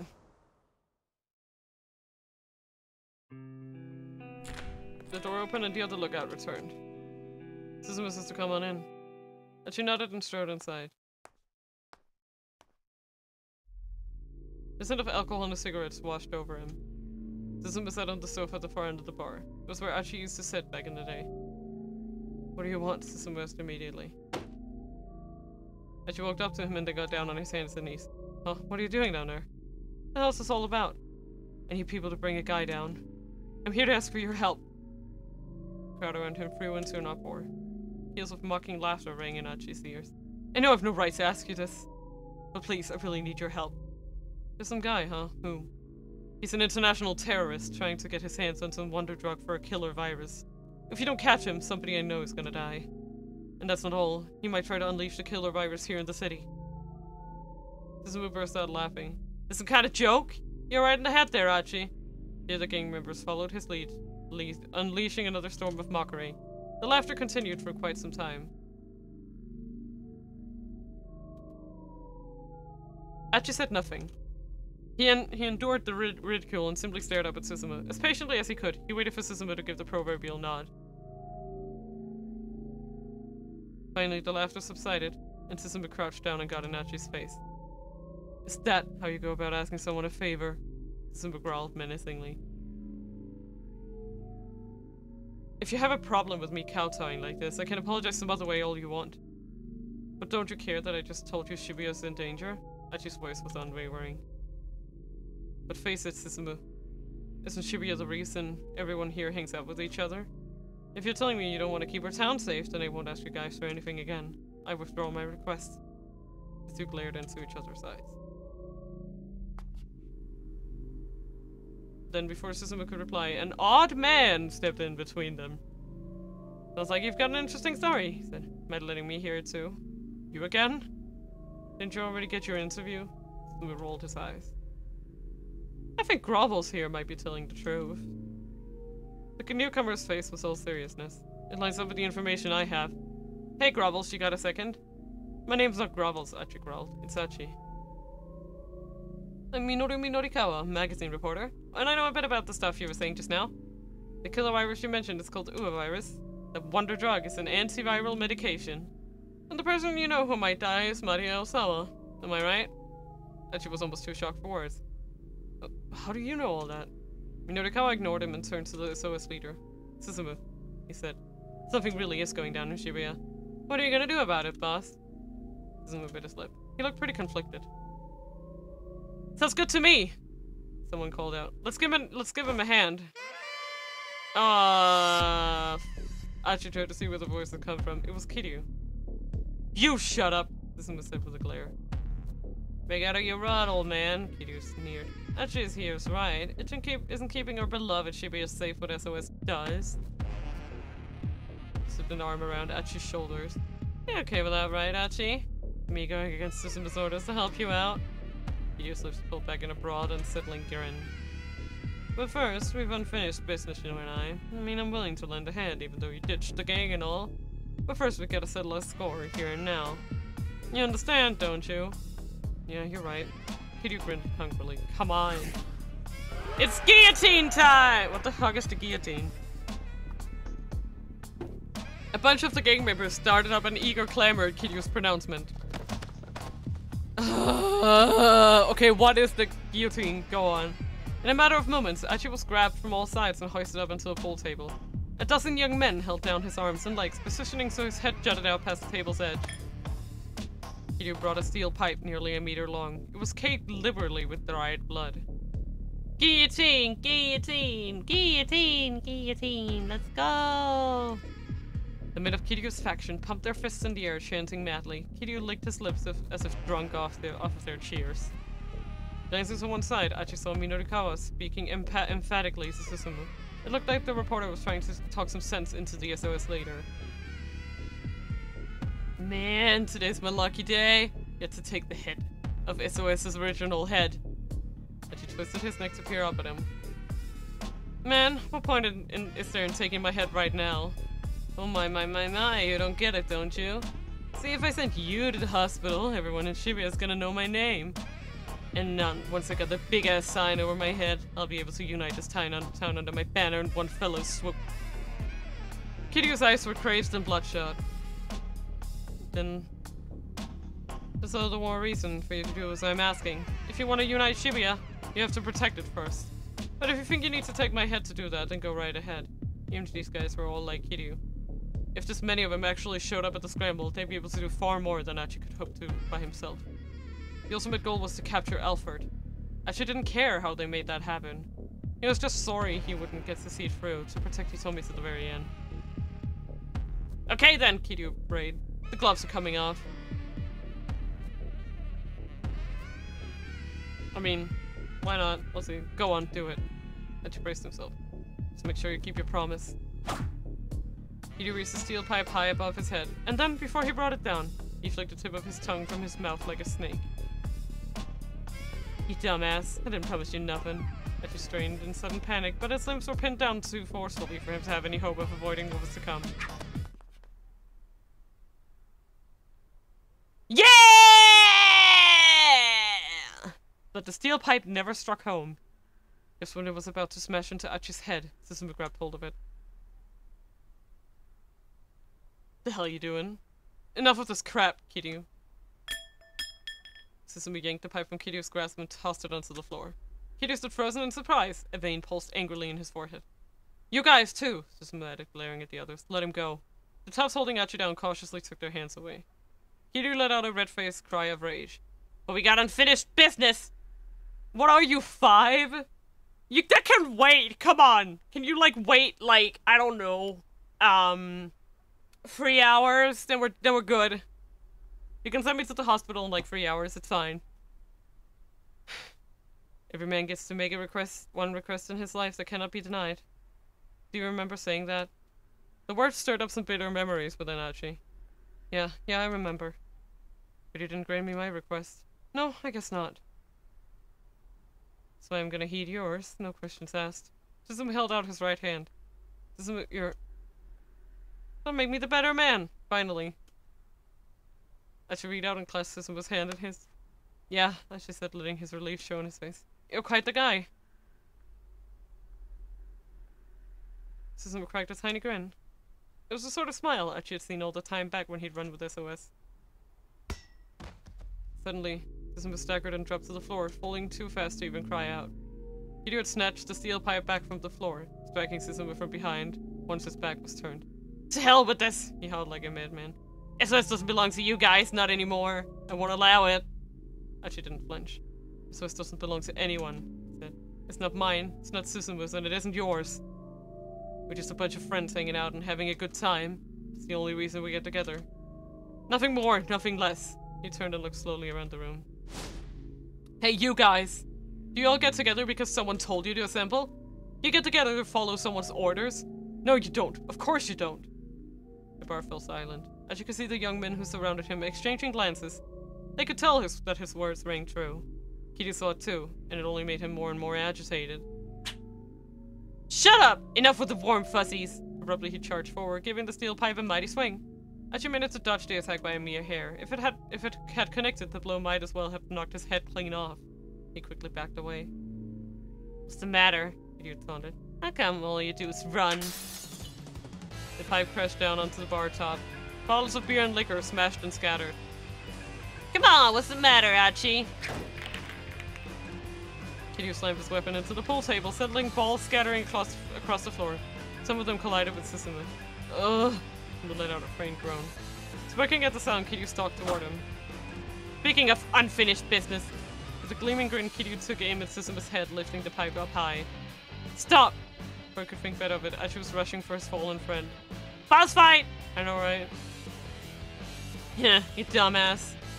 Without missing a beat, Kiryu shifted his weight and swung the steel pipe at Achi's temple. Achi responded with a fast high kick with his right leg. The steel pipe connected hard with his shin, but it was Kiryu who went reeling off balance. Yeah! Boom! Achi pivoted and put all his might into a straight, right into Kiryu's jaw. The blow struck home. Kiryu's head snapped back and he crumpled to the floor. There was a momentary hush of indrawn breath. Then the bar erupted in a wild clamor that practically shook the whole building. All eyes were fixed on Achi, marveling at what they had just seen go down. Sounds like folks were hoping for a little more of a fight. Susumu got to his feet, his left hand clutching his right shoulder. You alright? Achi asked. Mostly. As my shoulder took the brunt of the blow. The gang members from Kiryu's faction rushed to their unconscious leader's side. Achi shot them a steely glare and they gathered up Kiryu and dragged him out of the bar. I didn't go too far here, did I? Achi asked with Susumu. Is this gonna cause trouble for you? No, I figured Kitty would pull something like this eventually. It was just a question of when. Right. I'm sure he's gonna go gather up his own bunch after this. We'll probably wind up butting heads again. Zuma didn't sound especially eager for that fight, but he didn't sound especially afraid of it either. Achi was still worried about a few things, but his friend had clearly grown as a leader. Anyhow, back to the story about you needing some manpower. Will the guys here be enough? There were around 30! Hey! Oh, that's a lot of people! 30 gang members still in the bar! Achi looked at each of them in the eye in turn. Some he knew from back in the day, while others were fresh faces. I was born and raised in this town. I'm fond of the friends I've met here, and this has always been a great place to have a good time. And today, right here in this town, I met someone who's very special to me. And I know this doesn't involve the rest of you, but I'm willing to protect her. Achi knew he wasn't doing a great job of getting to the point, but the members of SOS listened quietly. And so, it's like, he felt like a grade schooler who didn't know the answer to a difficult question. He fussed with his hair and frowned sheepishly. Okay, so I'm not sure how to really put this. But Shibuya is a special town to me, because of getting to meet people like that. And maybe... No, I mean, it's like that for you guys too. Don't you love Shibuya? So help me help this town. He bowed low and deep. I want to protect this girl who means so much to me. And the city that means so much to me as well. 30 gang members in bar, one sneeze now, he quarantined now, 29k. God damn it. You really gonna bring back the fucking panini, please? I know my answer. Suzume clapped a hand on Achi's shoulder. Listen up, everyone! SOS's original founder is back in action. He needs our help, and I, for one, am ready to follow him into battle. What'd you say? The Suzume's people let out a hearty cheer. My soul. My heart. SOS Founders Edition. That's funny. When Achi marched back into his home, followed by 30 members of his old gang, he told me and Kano were obviously overjoyed to see him. The happiness raised his own spirits, unexpectedly high. He felt a palpable sense of accomplishment. Alright, detective, Achi shouted. Let's do this! His sounding cry echoed throughout the workroom, and the gang set out for the scramble. What's the matter? He told me as Achi as they made their way through the busy streets. What's the matter with what? You look pretty pale. She peered good and hard into his face. Do I know? Are you tired or something? I mean, you've kind of been going all out all day long, after all. Nah, it's nothing. Achi kept his voice nice and bright. I'm just a little hungry is all. So don't worry about me, or Alfred either, okay? This will keep you safe, he told me. Alright. Then we gave a tiny nod. Just leave it to me. Alfred's got nothing on this guy. He thumped his chest in a display of bravado, but he could feel the sweat beading on his brow.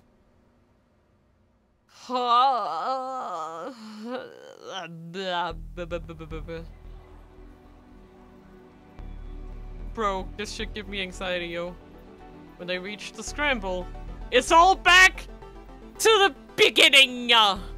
When they reached the scramble, Achi took his place at the location specified by the battle plan Kano had drawn up. I mean, could be funny if it was... Oh shit, here we go again! I know, right? Back in this fucking place! He told me it was only a few meters away. Whatever happened, he was in a good position to shield her from harm. There were 3 minutes left until their appointed rendezvous. Achi wondered what sort of person was going to show up. Still, he knew he couldn't scan the crowd too much. He needed to act as naturally as possible so Alfred wouldn't be suspicious. I hope Achi won't end up in an 8-hour interview with Kano again. God. He risked a glance over it, he told me. Maybe now wasn't the time for admiring, but he couldn't help but think how cute she looked. In some ways, seeing her there felt similar to when he'd first seen her that morning in the very same spot. The difference was that, in this time, it wasn't just Hitomi's good looks that made him find her so attractive.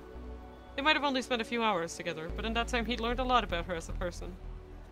He knew what was important to her. What her worries were. Her wants and desires. And also, he'd learned what a kind-hearted person she was. Achi recalled what had happened back in the workroom. Even though her own life had been in danger all day, he told me she had shed tears for his father and his sister. She really understood people's grief and suffering. What do I do if I can't protect someone as good as her? Achi muttered under his breath, clutching his right leg. His shin was throbbing wickedly where the pipe had Oh! He'd been okay walking so far, but any intense fighting in the leg might just give out. But he couldn't let himself worry about that now. If it came down to it, he'd be a human shield to protect Hitomi if he had to. And she looked at his watch. Only 1 minute to go before 7 p.m. Kano, you better not be a dumbass! He glanced again at Hitomi and saw her eyes widen with surprise. He quickly followed her gaze across the plaza.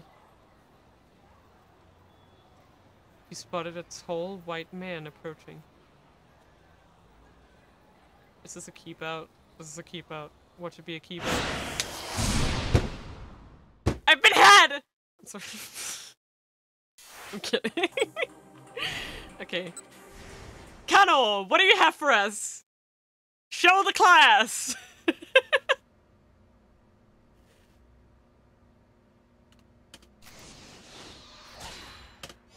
Go, go, go, go, go! I know, right?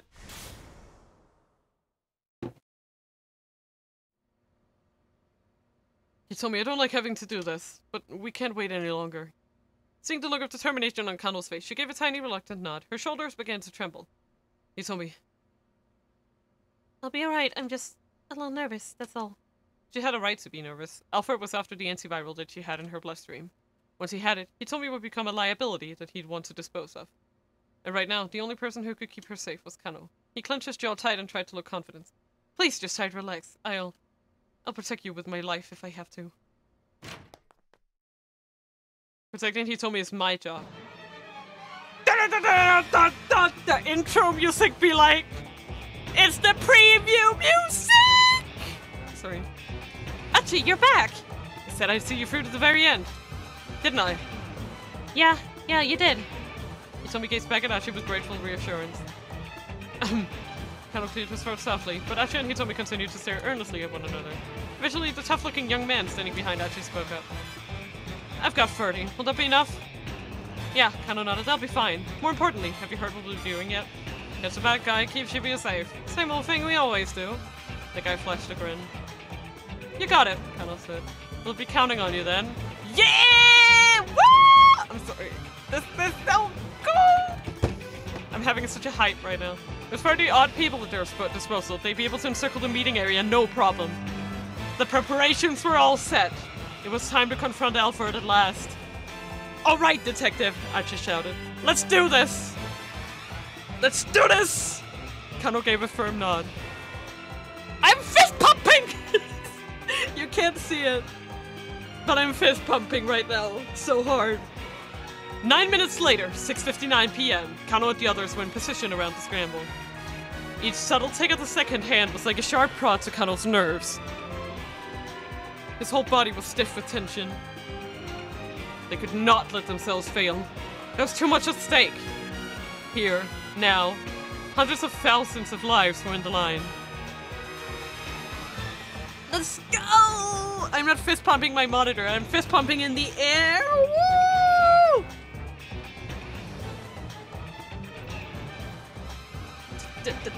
With Shibuya on lockdown, the area around the scramble had been seized by panic, and there had been multiple traffic collisions. The sidewalks were crowded with scared people, overturned cars and abandoned motorcycles blocked the streets.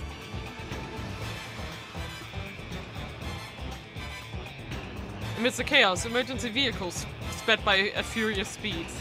But the fire and emergency personnel, and even the police, were short-handed, and the whole of Shibuya had begun to look like a war zone. The main roads had been blocked to normal traffic, and trains weren't stopping at the stations. In effect, the city was in a state of complete shutdown. Here we go! Are you guys excited? Because I am. Kano glanced again at his wristwatch. It's 6:59 p.m. and 10 seconds. 11 seconds. 12 seconds. 13 seconds. 14 seconds. He scarcely remembered to breathe. Hitomi stood in front of the statue of Hachiko. She wasn't carrying an attaché case this time, but the moment was otherwise a strange mirror of the stakeout at 10 o'clock that morning.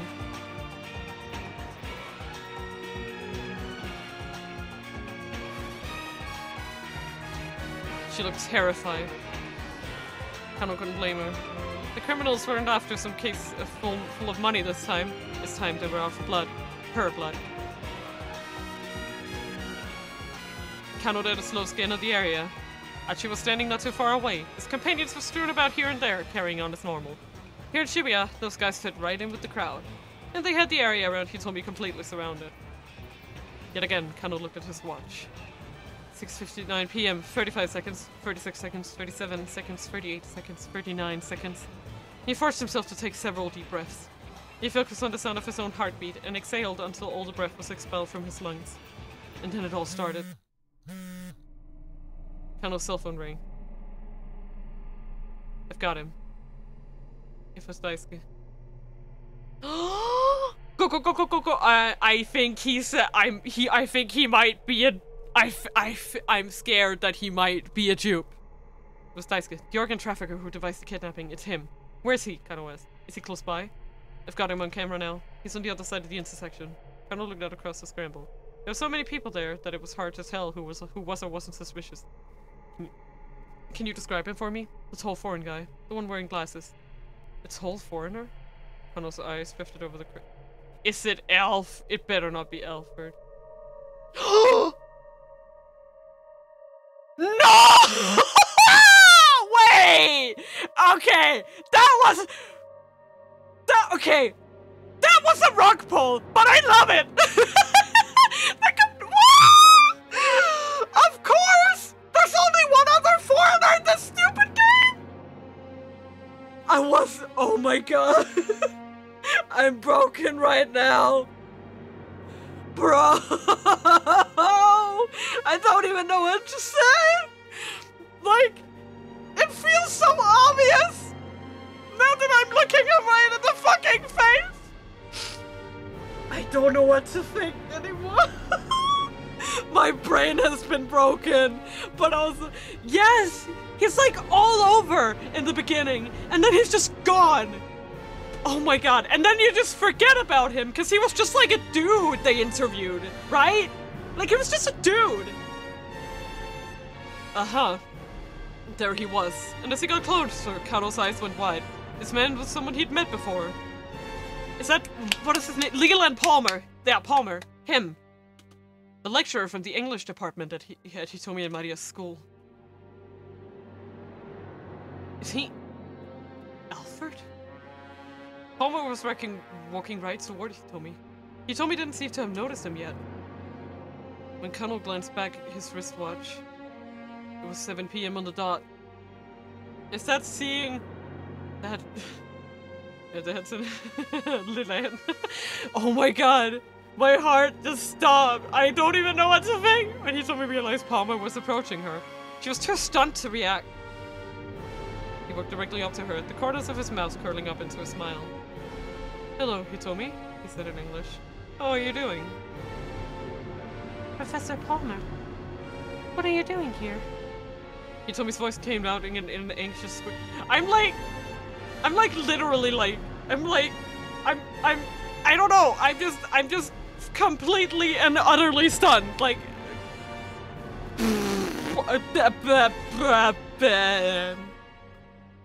Mina.exe has stopped working. Bro, what do I even... Wait, I have something for these times. What the fuck? There you go. I don't know if you could hear that, but...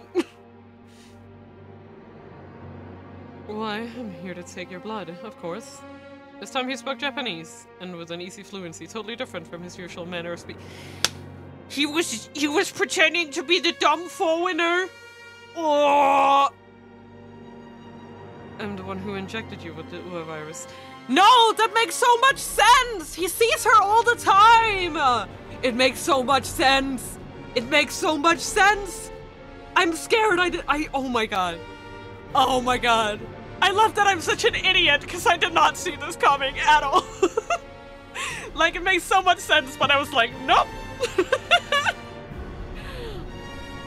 Oh my god! Oh, wow! I've been waiting so long for the opportunity to arise. It's been quite agonizing, you know, spending 6 months and more pretending to be a mild-mannered English lecturer. Professor, you're Alfred, aren't you? Let's get down to business, shall we? Neither of us have much time. Hitomi stiffened. Please, tell me the laboratory password. After I have your blood. This'll only take a few seconds. I've got a device here that'll make the extraction quite simple. No way. The password first. That would violate the terms we already negotiated. Hitomi and Palmer glared at one another. Alright, Hitomi said at last. Why don't you negotiate with Kanan instead? Kanan. Hitomi took her cell phone out and dialed. The phone rang repeatedly and Kanan did not pick up. What's going on? Hitomi's face went pale. Come on, Kanan! Kanan was standing near enough to overhear their conversation, grew increasingly anxious as he watched the pair stare at the phone. What's the right move here? Should he keep waiting?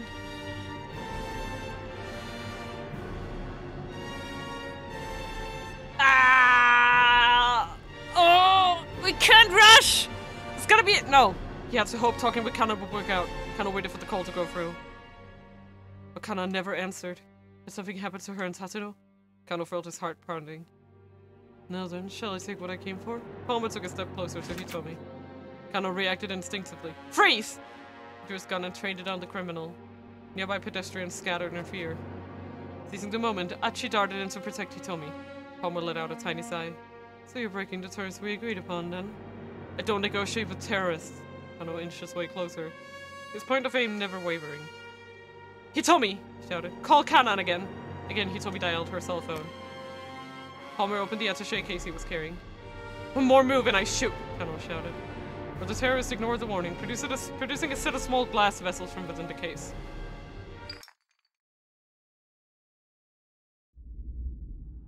If you want to shoot me, then shoot me, he said. Assuming you don't mind this getting scattered about. Is that... Surely you don't mean me to explain? Stanley was right. Alfred had weaponized the virus. Doing his best to conceal his horror, Kano tried to sound defiant.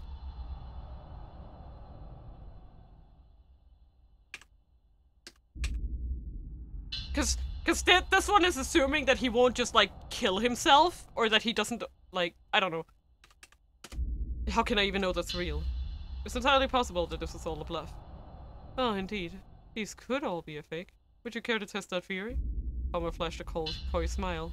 Holding out his fistful of vials, he began to tilt them slowly back and forth, letting them clink against each other. They were fake. No, maybe they were real. Kano couldn't quite decide, and he couldn't take any rash action if there was even the possibility these were the real thing. Did you come here to carry out a suicide attack, Mr. Alfred? Hardly. I have no desire to die here. All I want is to get a little of this girl's blood, and then go quietly on my way. That all depends on you, doesn't it? His face was overflowing with confidence. Kano couldn't shake the feeling that something was off here. Something about this man's demeanor hinted at something. Well then, what will it be? Palmer continued. Will you condemn the people of Shibuya to death? Cursing inwardly, Kano lowered his gun. Oh! Palmer flashed a triumphant grin, then resumed his stroll toward Hitomi. She stood frozen on the spot. Suzumu! The shout had come from Achi. In an instant, a dozen members of SOS headed toward Palmer from all sides. Tough luck, pal, Suzumu said. Turns out we're not actually innocent bystanders. Now it was his turn to grin. You're completely surrounded. Give up and tell us the password now. And just for the record, we ain't scared of no virus. The tough-looking young men radiated bravado. Without hesitation, they closed in around the kidnapper. Surrounded? They certainly don't look like police. Palmer cast a bemused glance around himself. You're right about that, Achi said. I mean, just take a look. I gathered up a bunch of people who love Shibuya more than their own lives in order to take your ass down. The police would never do that! Sorry. He kept Hitomi shielded behind him while he spoke. There's no escape, he declared. You've lost. Lost? Me? Well, it sure doesn't look like you're gonna get away. Palmer grimaced at Archie's words. I see. Then it appears our negotiations are at a close. Now the high and mighty act! Suzumu stomped aggressively toward Palmer. Hey! Kano snapped. Easy now. They couldn't risk a scuffle sending the virus crashing to the ground. What a shame. Palmer swung his right arm up high.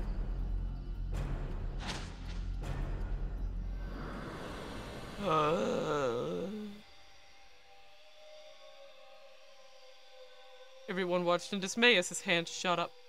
The vials he'd been holding sailed upward against the backdrop of the evening sky. Look out! Achi shouted. Catch him! Catch him!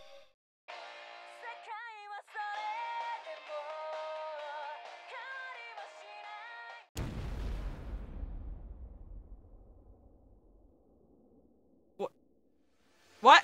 Aya? Aya? What are you doing? A tremendous blast blew Kano off of his feet as he crashed to the pavement. Searing pain shot through his entire body. He knew at once that a bomb had gone off. But why? It didn't make any sense. Alfred had no intention of carrying out a suicidal terror attack. Kano was certain of that. If that had been his intent, he could have just done so at any time without going through the trouble of putting on this whole charade. Was there some reason the guy would blow himself up under these circumstances at this specific moment? As he lay dying, Kano had a thought. Could it be? Did Stanley not come to the scramble because he knew this was gonna happen? Oh! Wait! Are we I can't hint it! Oh my god!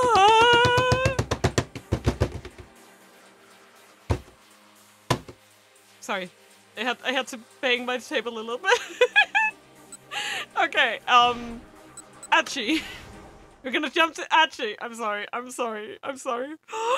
we gonna jump to Stanley? Special 6! A little bit. Shut up! I'm having a moment! And it's very, very much killing me. Okay, I'm just gonna try jumping around for a while and let's see what happens. Oh my god, I'm so sorry. I'm freaking out. If I'm going to ever ask you for a little bit of sugar, you'll throw a jar at me. I'll just take the bag and then just turn it upside down. Oh, gosh, diddly dang it. I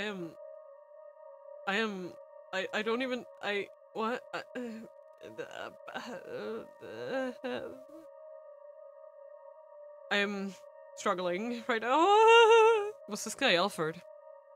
The man arrived in front of he told me and began speaking to her. He told me, Maria, even as his father, this must be the guy who was responsible for everything. As she felt a pressing urge to flatten him right then and there. Still, he knew he couldn't blow his cover until Kano gave the signal. Suppressing his raw emotions, he readied himself for action.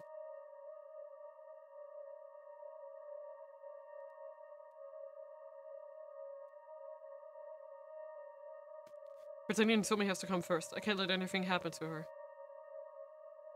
Why hasn't it happened yet? Why hasn't Kano given the signal? Freeze! Suddenly Kano rushed forward, his gun drawn. Ignoring the pain in his leg, Achi dashed for Hitomi as fast as he could. He cut in between Kano and Alfred, quickly putting Hitomi out of danger. Hitomi! Kano shouted. Call Kanan again. Shielded by Achi now, she brought up her cell phone and dialed the number. But some time passed and there was no answer. There had been some kind of trouble on Kanan's end. Looking increasingly worried, Hitomi tried calling several more times. Then Alfred withdrew some strange vials from the attaché case he'd brought. Kano's face wavered with alarm. This had to be the terrorist trump card, then. Kano and Alfred were having some sort of debate. As she couldn't hear the specifics, but tensions were clearly running high. Kano hesitantly lowered his gun. Alfred flashed a haughty, confident grin. Looks like it's time for our trump card. Susumu! Achi shouted at the top of his lungs. At a signal, the gang emerged from the crowd, moved en masse to hem Alfred in. Surrounded. No, the terrorist was visibly at a loss. He certainly didn't look like police. You're right about that, Achi said. I mean, just take a look. I gathered up a bunch of people who love Shibuya more than their own lives in order to take your ass down. As he spoke, he made sure to keep Hitomi shielded behind him. The pain in his leg was getting worse and worse, but he tried his utmost not to let it show. There's no escape, he declared. You've lost. Lost? Me? Well, it sure doesn't look like you're gonna get away. Alfred grimaced at Achi's words. I see. Then it appears our negotiations are at a close. Have some good water, Argyll? Why did he still seem so confident? Something definitely didn't feel right. It's just a bluff. He knows he can't get away. His only chance would be to try and spread the virus around and then take off while everyone was distracted. Which meant they needed to just grab the guy and be done with it. Enough the high and mighty act, Susumu shouted. Evidently they shared Achi's opinion. He began to stomp toward Alfred, but he didn't reach him in time.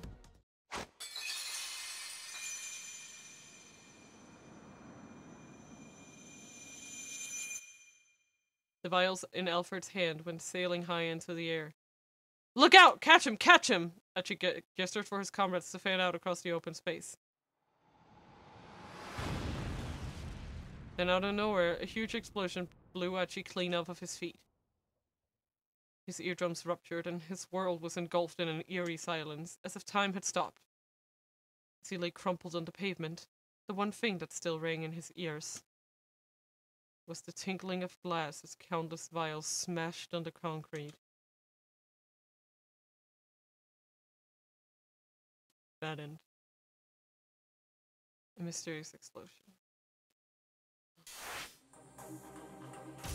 Well... Okay, can't do that yet.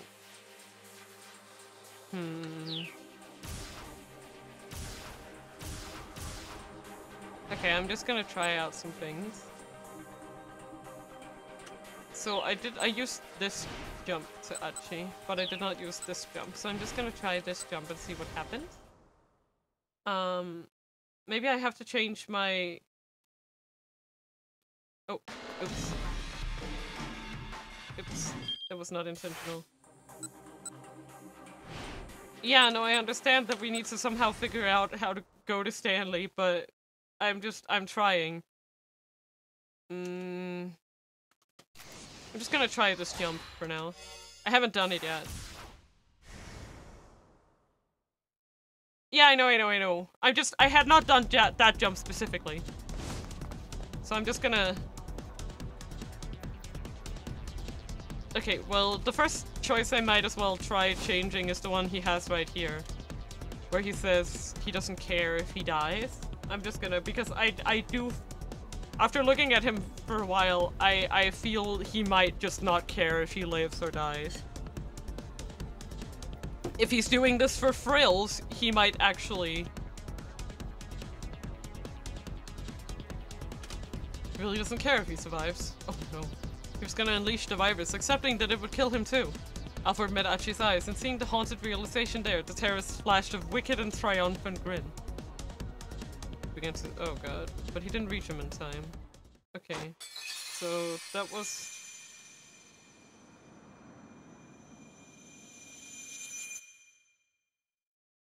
So that was...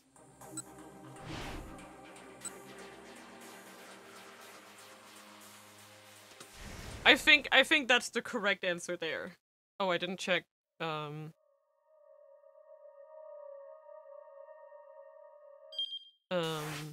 just want to check. No, not yet. Okay.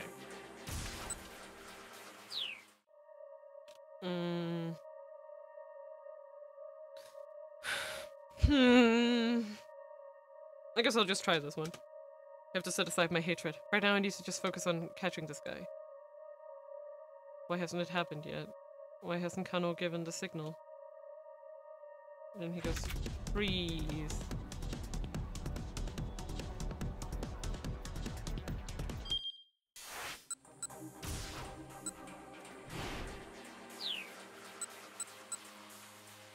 Okay, I don't think these choices... I think it's gotta be these choices.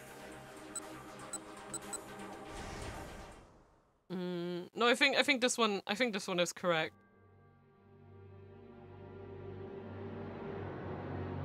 I don't think this one. I'm gonna try the other one first. This one right here.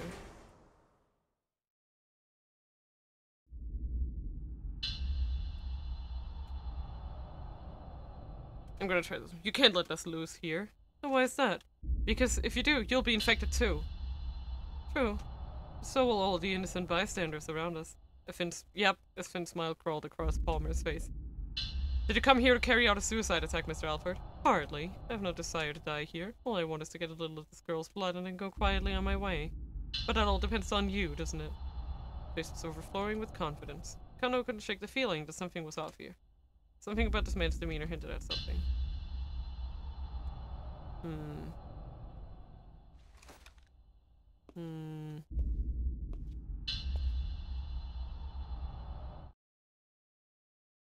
Okay. This is all the same.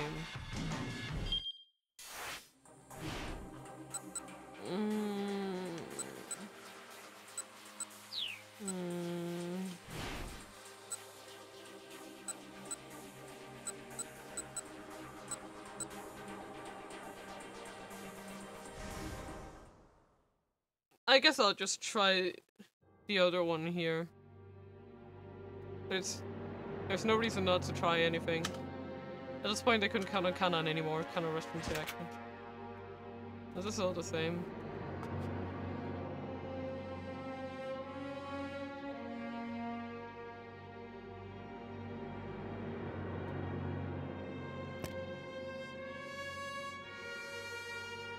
I know. Okay.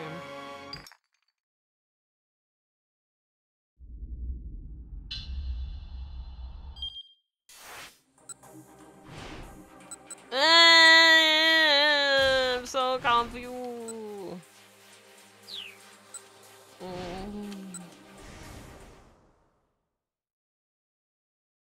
Makaranai. Doshio. I don't know, let's just do it. Oh, sorry. Boop. You hear me and I'll hurt him. Kano doste. Doste. Okay. Hand it up. Okay, now I'm kind of lost. I changed everything. Everything.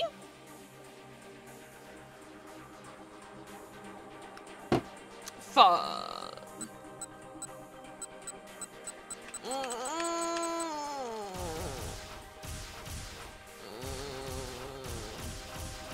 Yeah, I changed this one.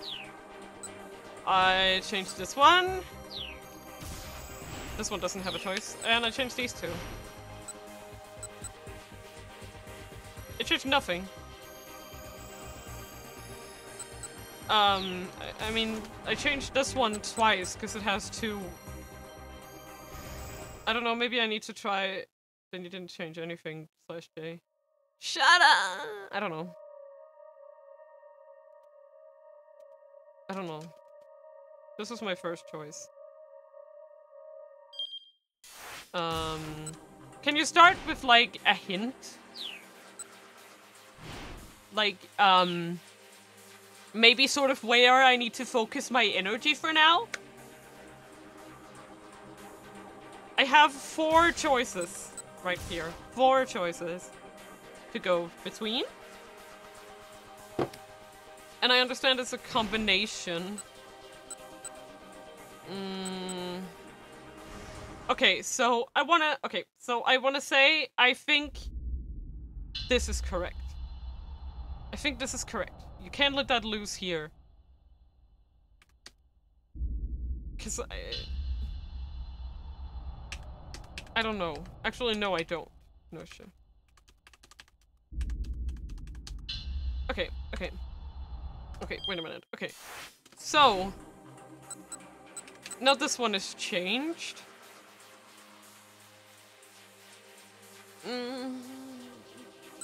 Okay. Okay. I'll show you the choices I've made, and then tell me if I have. I don't know. Okay, so this one is we can't count on Kanan, so I've chosen that, and then the second one is you can't let that loose here. Here. Can't let that loose here. And then I have chosen, I have to protect Hitomi.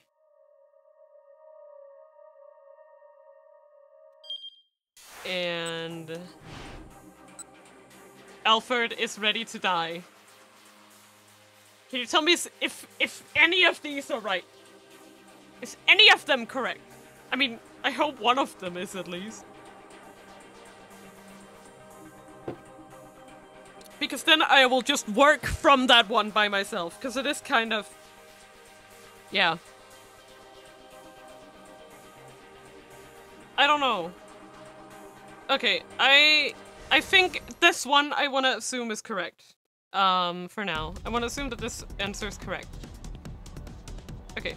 Because I want to show this one. This one, he doesn't even care if he survives. I want to... Okay. I'll show you Kano. Here you go. Kano's is... This one is where he...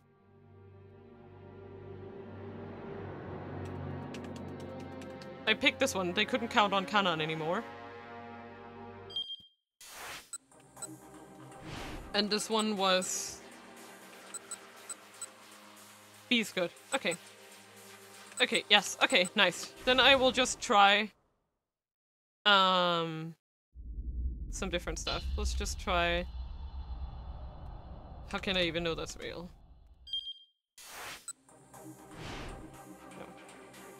Okay, so then I want to try just changing that back for now. And then first I'm gonna do...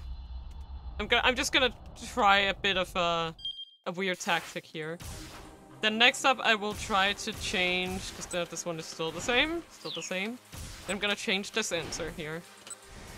I want to change it to C. I think C might be correct. Let's try C. I need to just focus on catching this guy.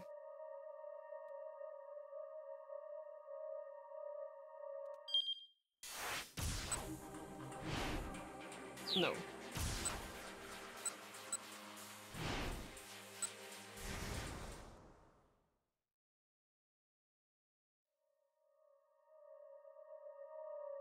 $18.10 Kano.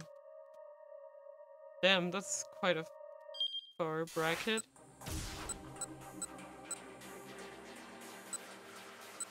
That's this one, right?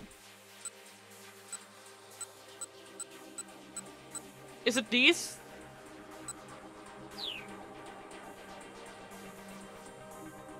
Didn't you say 1810? This is 1810. Where we talk to Tateno.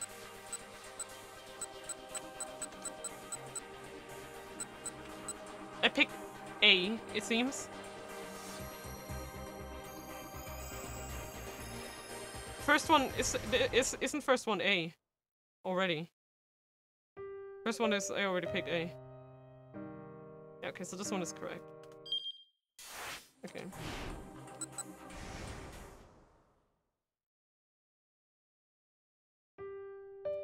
So it's this one right here. A salute. Okay, a silent salute. It was a breach of protocol to salute while in plainclothes and without his cap. Still, it was the best way he had to let Tateno know how he felt. I'll leave the rest to you. Oh my god! I'll leave. Tateno took one last look over his shoulder before finally leaving the workroom. Oh my god! He even has his own little portrait! Look at it! Ah! I'm sorry. Wow! Kyoso Tateno gingerly flexed his right elbow.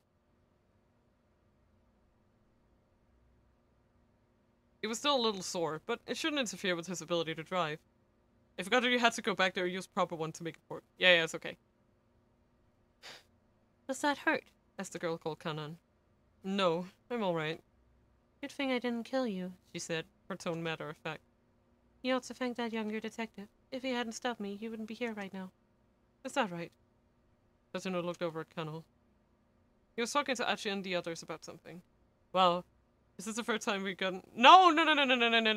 It's the second time. The first time we got his name was when Kano introduced his dick diary. We actually... I remember that because it was clipped. So I've heard it a few times. But now I'm confused because it's been spelled two ways. So that's only one thing that confused me. Or maybe I just read it wrong the first time. He was talking to Achi and the others about something. The last time Tateno had seen Achi had been back at Coltonist Wake. He felt a strong surge of emotion, seeing how the boy had grown into a fine young man. Are you sure you don't mind driving? Are you sure you don't mind driving? Kanan's voice snapped Tateno back into the moment. Yes, there won't be a problem. Back when she'd attacked him on that rooftop, she'd moved too quickly for him to even get a glimpse of her face. Now that he was able to get a good look at her, he was shocked by how young she looked. And yet there was a cold gleam in her eyes. A glitter of awareness with no trace of emotion behind it whatsoever. In his long career as a detective, Tateno had seen eyes like that before. It was the look he knew well. The look of someone who'd killed, and had done so many times. I'm so sorry about all this. I'm so sorry about all this. Please look after my sister, Hitomi said. She bowed deeply. No, I'm the one who should apologize. Tasuno would have liked to go on, say that helping now was the least he could do to atone for what he'd done earlier, but he stopped himself there. Nothing he could say to Hitomi Osawa could possibly earn her forgiveness. Silently, Tasuno lowered his head. His subsequent actions would have to make up for his crimes. He had to hope that this was possible.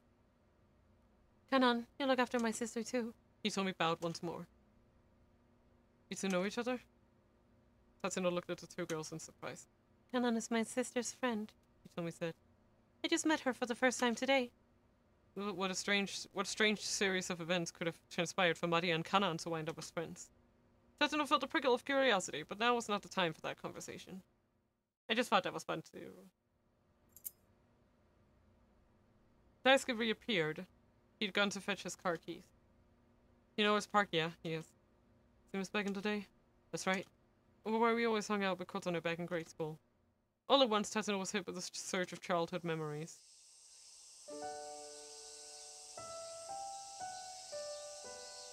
The sky was a piercing blue. The droning of cicadas echoed in his ears. A refreshing breeze brought intermittent respite from the heat. During summer vacation, they spent their days here, in the parking lot behind Daisuke's house. As Tatsuno and Daisuke played near the stairs on the side of the lawn, the blazing sun beating down on them, Kotone would always come along with some iced barley tea for them. Ooh, Mugicha! My body seizes up whenever I think about Mugicha, I'm sorry. The two boys would race to see who could drink theirs up the fastest. The cold and fragrant tea flowed down their welcoming throats. Most of the time it was Tatsuno who would finish first. Daisuke often wound up choking and spitting his out. Kotone would flash him a motherly and sympathetic smile. And Daisuke would grin back at her sheepishly and fuss with his hair. That had been nearly 40 years ago, but Tatsuno could envision their smiles as vividly now as ever. They were his only fond memories of his childhood.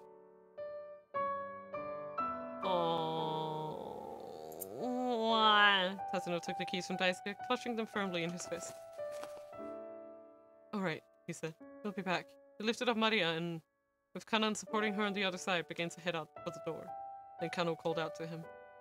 Detective Tatsuno, There's a look of sadness on the younger man's face. Don't let yourself become a detective like me. Tatsuno had the words right on the tip of his tongue, but he swallowed them back down. It suddenly seemed petty to trivialize the aspirations Kano had held for so long. Once Maria is safe, I'll turn myself in. After he made sure that Maria got to the laboratory, he would cease to be a detective, and instead would simply be a criminal. In Japan, a charge of plotting to commit the crime of murder carries a prison term with labor of not more than 2 years. But despite the failures that had brought him to this position, nothing he'd said up until now had been a lie. Of that much he could be proud. Never lose sight of what you're supposed to protect, ever. He could at least try to be the detective Kano had so admired until the very end. As Tatsuno left the room, Kano saluted him crisply. Ordinarily, a detective wouldn't salute in plainclothes or without his cap. The little breach of etiquette just showed all the more clearly how Kano felt. Aww. If Tatsuno hadn't been holding Maria up, he would have returned the gesture. Oh man! So many feelings in my heart right now. Living in electronics, Tatsuno and Kanon carried Maria up a hectic Dogensaka. So you can think of that it gave Tatsuno resolve. Yay! The parking lot was less than a minute away by foot. Before long, however, they found their way blocked by a veritable wall of people. It was a riot squad with Kusei at the head! A police squad that carries out security and control activities in order to maintain and/or restore public order in the event of an emergency. The Tokyo Metropolitan Police Department has 9 riot police units, along with a support vehicle unit for a total of 10 such squads. These also comprise teams that carry out certain specific functions, such as the Explosive Ordnance Division and Chemical Defense Unit. Director Kusei. Tatsuno, what are you planning on doing with that girl? What are you planning on doing with her? I already informed Kano that she is to be put under quarantine. If she's allowed to remain free, all of Shibuya will be in danger. Kano took a step forward. Oh shit. These guys are gonna get cannoned! Go easy on the please! Tatsuno could sense that she was about to move in for the kill. Easy now, he said softly. Wait. As skilled as Kanan was, she was no match for an entire armed police squad. I'm not gonna take all of them on, she murmured. I'm just gonna take the man in charge hostage. Tetsuno swallowed. Capture Kusa and then run off. It could work. Considering the time limit they were facing, he knew that they had to find some way to force their way through here. Still, given how far they had to go to reach the laboratory, he wanted to avoid direct conflict as much as possible. Give me 1 minute. No, just 30 seconds. Tetsuno turned and stared at Kusei. The two had known each other since their rookie days. Director Kusei, tell me, what is it that you believe in? What do I believe in? Yes, weren't you always the one who said that you needed to put faith in your subordinates no matter what? Well, yes. Yes, that's right. Kusei says, wavered ever so slightly. In that case, put your faith in me. No, put your faith in Kano. In Kano. He believes saving Mario Osawa will let us save Shibuya. He's doing everything he can to make that happen. Kusei's lips curled up into a wry grin. Sounds like Kano, alright? I was thinking in such simple terms. Usually the simple answer is the right one, sir. People like you and me overthink things. We make them more complicated than they need to be. Just consider for a moment. Will putting Mario Osawa under quarantine clear up this case? No, it won't. So long as we don't know how she was infected with the virus, we can't rule out the possibility that other people have been infected as well. Tatsuno kept his eyes locked on Kusei's. Director Kusei. Right now, what we need to do more than anything is get our hands on that antiviral drug. We need to be helping Kano. Please, sir. Kusei furrowed his brown thought for a few moments, then shook his head. Tatsuno, buddy, come on, I can't do that. You gotta understand the position I'm in. The director's voice squeaked into his childish register. Kanan narrowed her eyes. What's this guy's deal? She whispered. Well, it's hard to explain. When his voice gets like that, it means...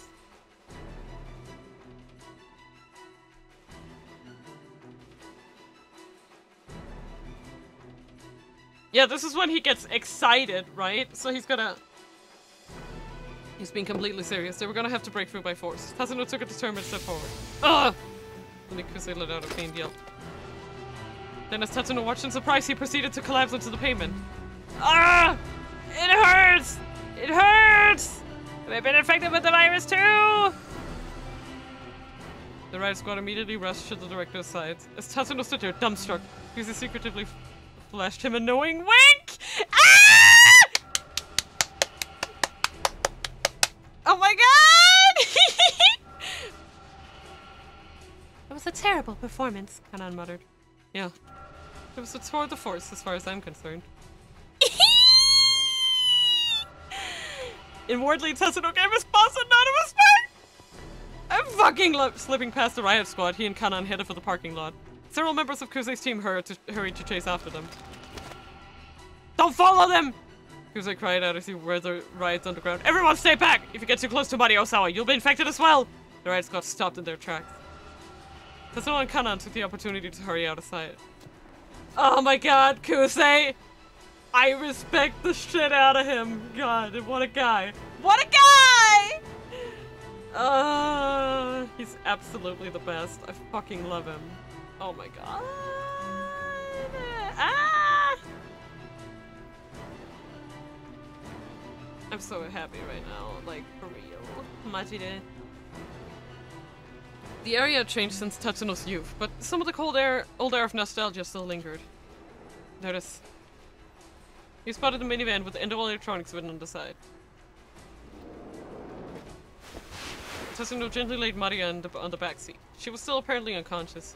Once Kanan had climbed into the passenger seat, Tatsuno hit the gas and sped off. The fact that you get there, realize Kano and Achi can't do it alone, and then being able to jump to I know. How far is it to the lab? Kanan asked. Normally it would take about 15 minutes, but with this traffic it's hard to say. Tatsuno avoided the stop and go of Dogen Saka, taking the side streets as he headed towards Shibuya Station.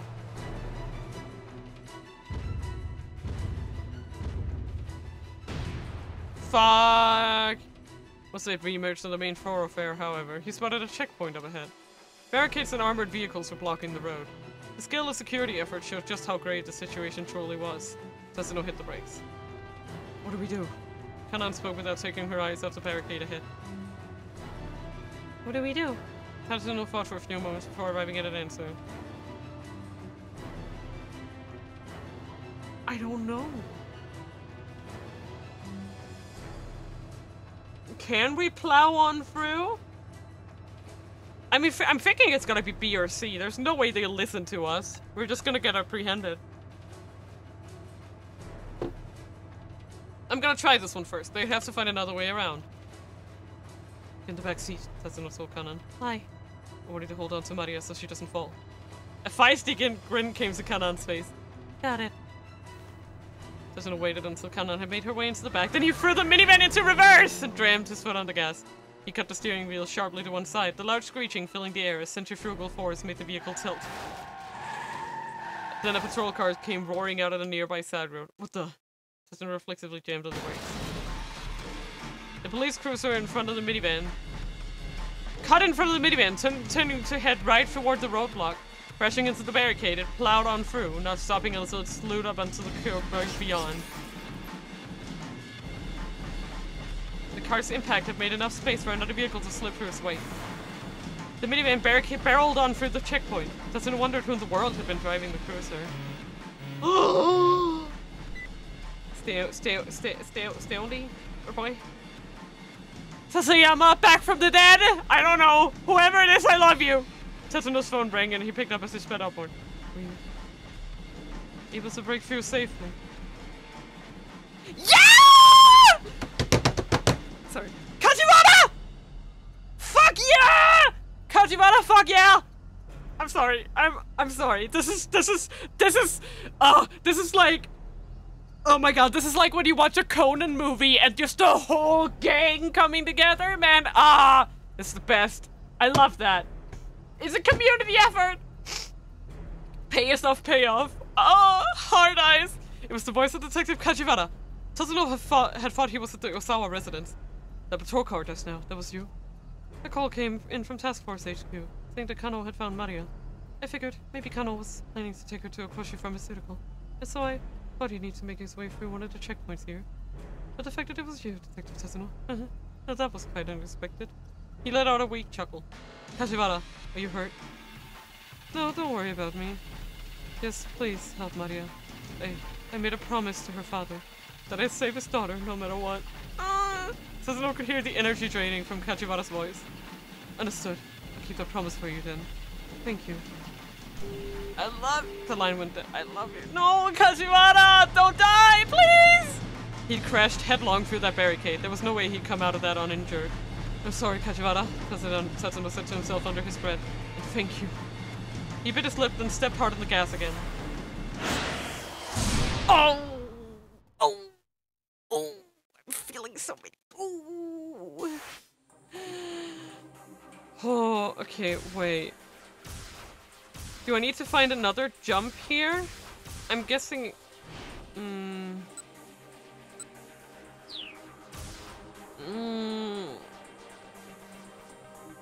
Wait. No, this one has changed. Again. Minorikawa? Minorikawa? Wait. Wait. This? Wait, what? Kano. Okay, Kano. That's like Minorikawa? Okay. This? Oh! But wasn't this the one we already did? Oh, proceed! Yeah, I'm just dumb! I'm just dumb! Don't worry about me. Tatsuno. Even after Tatsuno disappeared from view, Kano remained for a long time at attention, his fingertips pressed to his temple. He squeezed his eyes shut, but still the tears he'd been holding back poured down his cheeks. Oh. I feel so bad for you, Kano, my boy.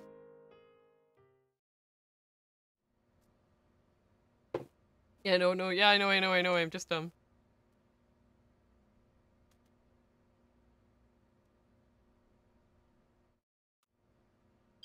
Is he back to action? He's bit.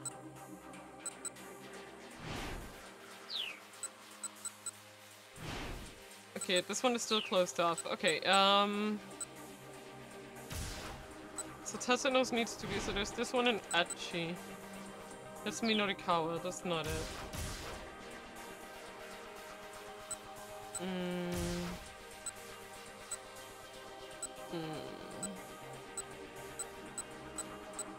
I kind of feel like this one might be... I don't know. I wonder if I can't go to Tasino right now?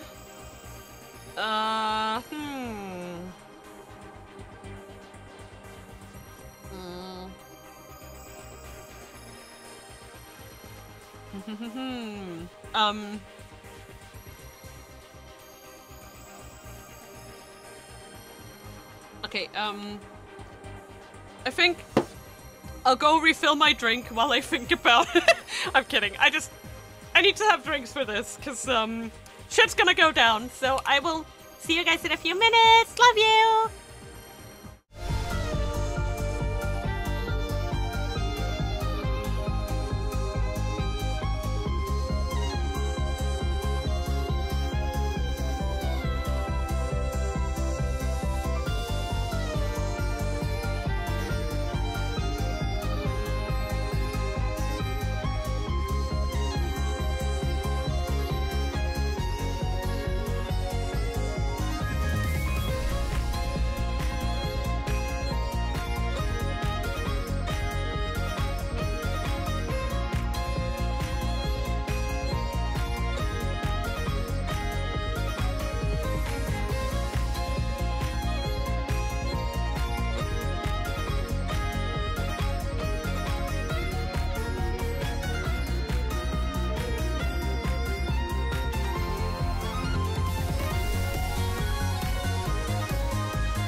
Hello guys, it's Detective Mina on the case.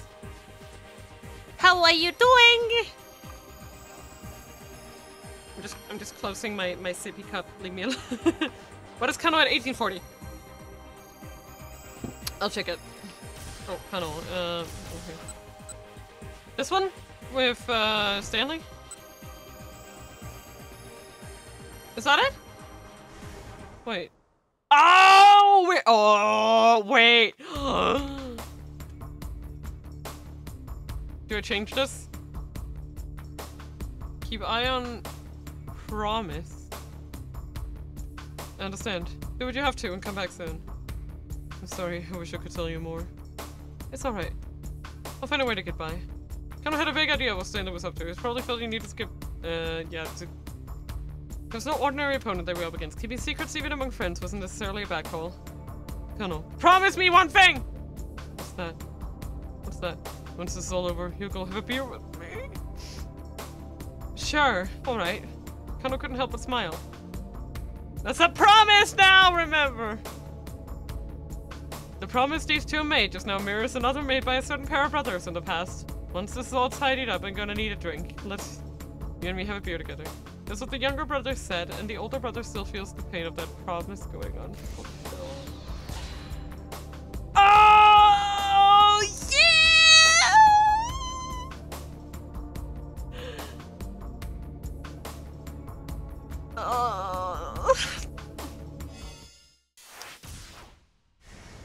Oh, man, wait, no. It was 6 o'clock p.m. Alfred had attacked the motley team at Endo Electronics, and the situation had immediately deteriorated. But the new developments had also provided them with a big chance. A chance that Alfred might appear in person at long last. You did fine. Jack Stanley set his hand on Kano's shoulder. A weak smile came to the detective's face. Stanley paused, unexpectedly moved. For that one moment, he saw in Kano the image of his younger brother, Frank. Oh, no. That's so sad.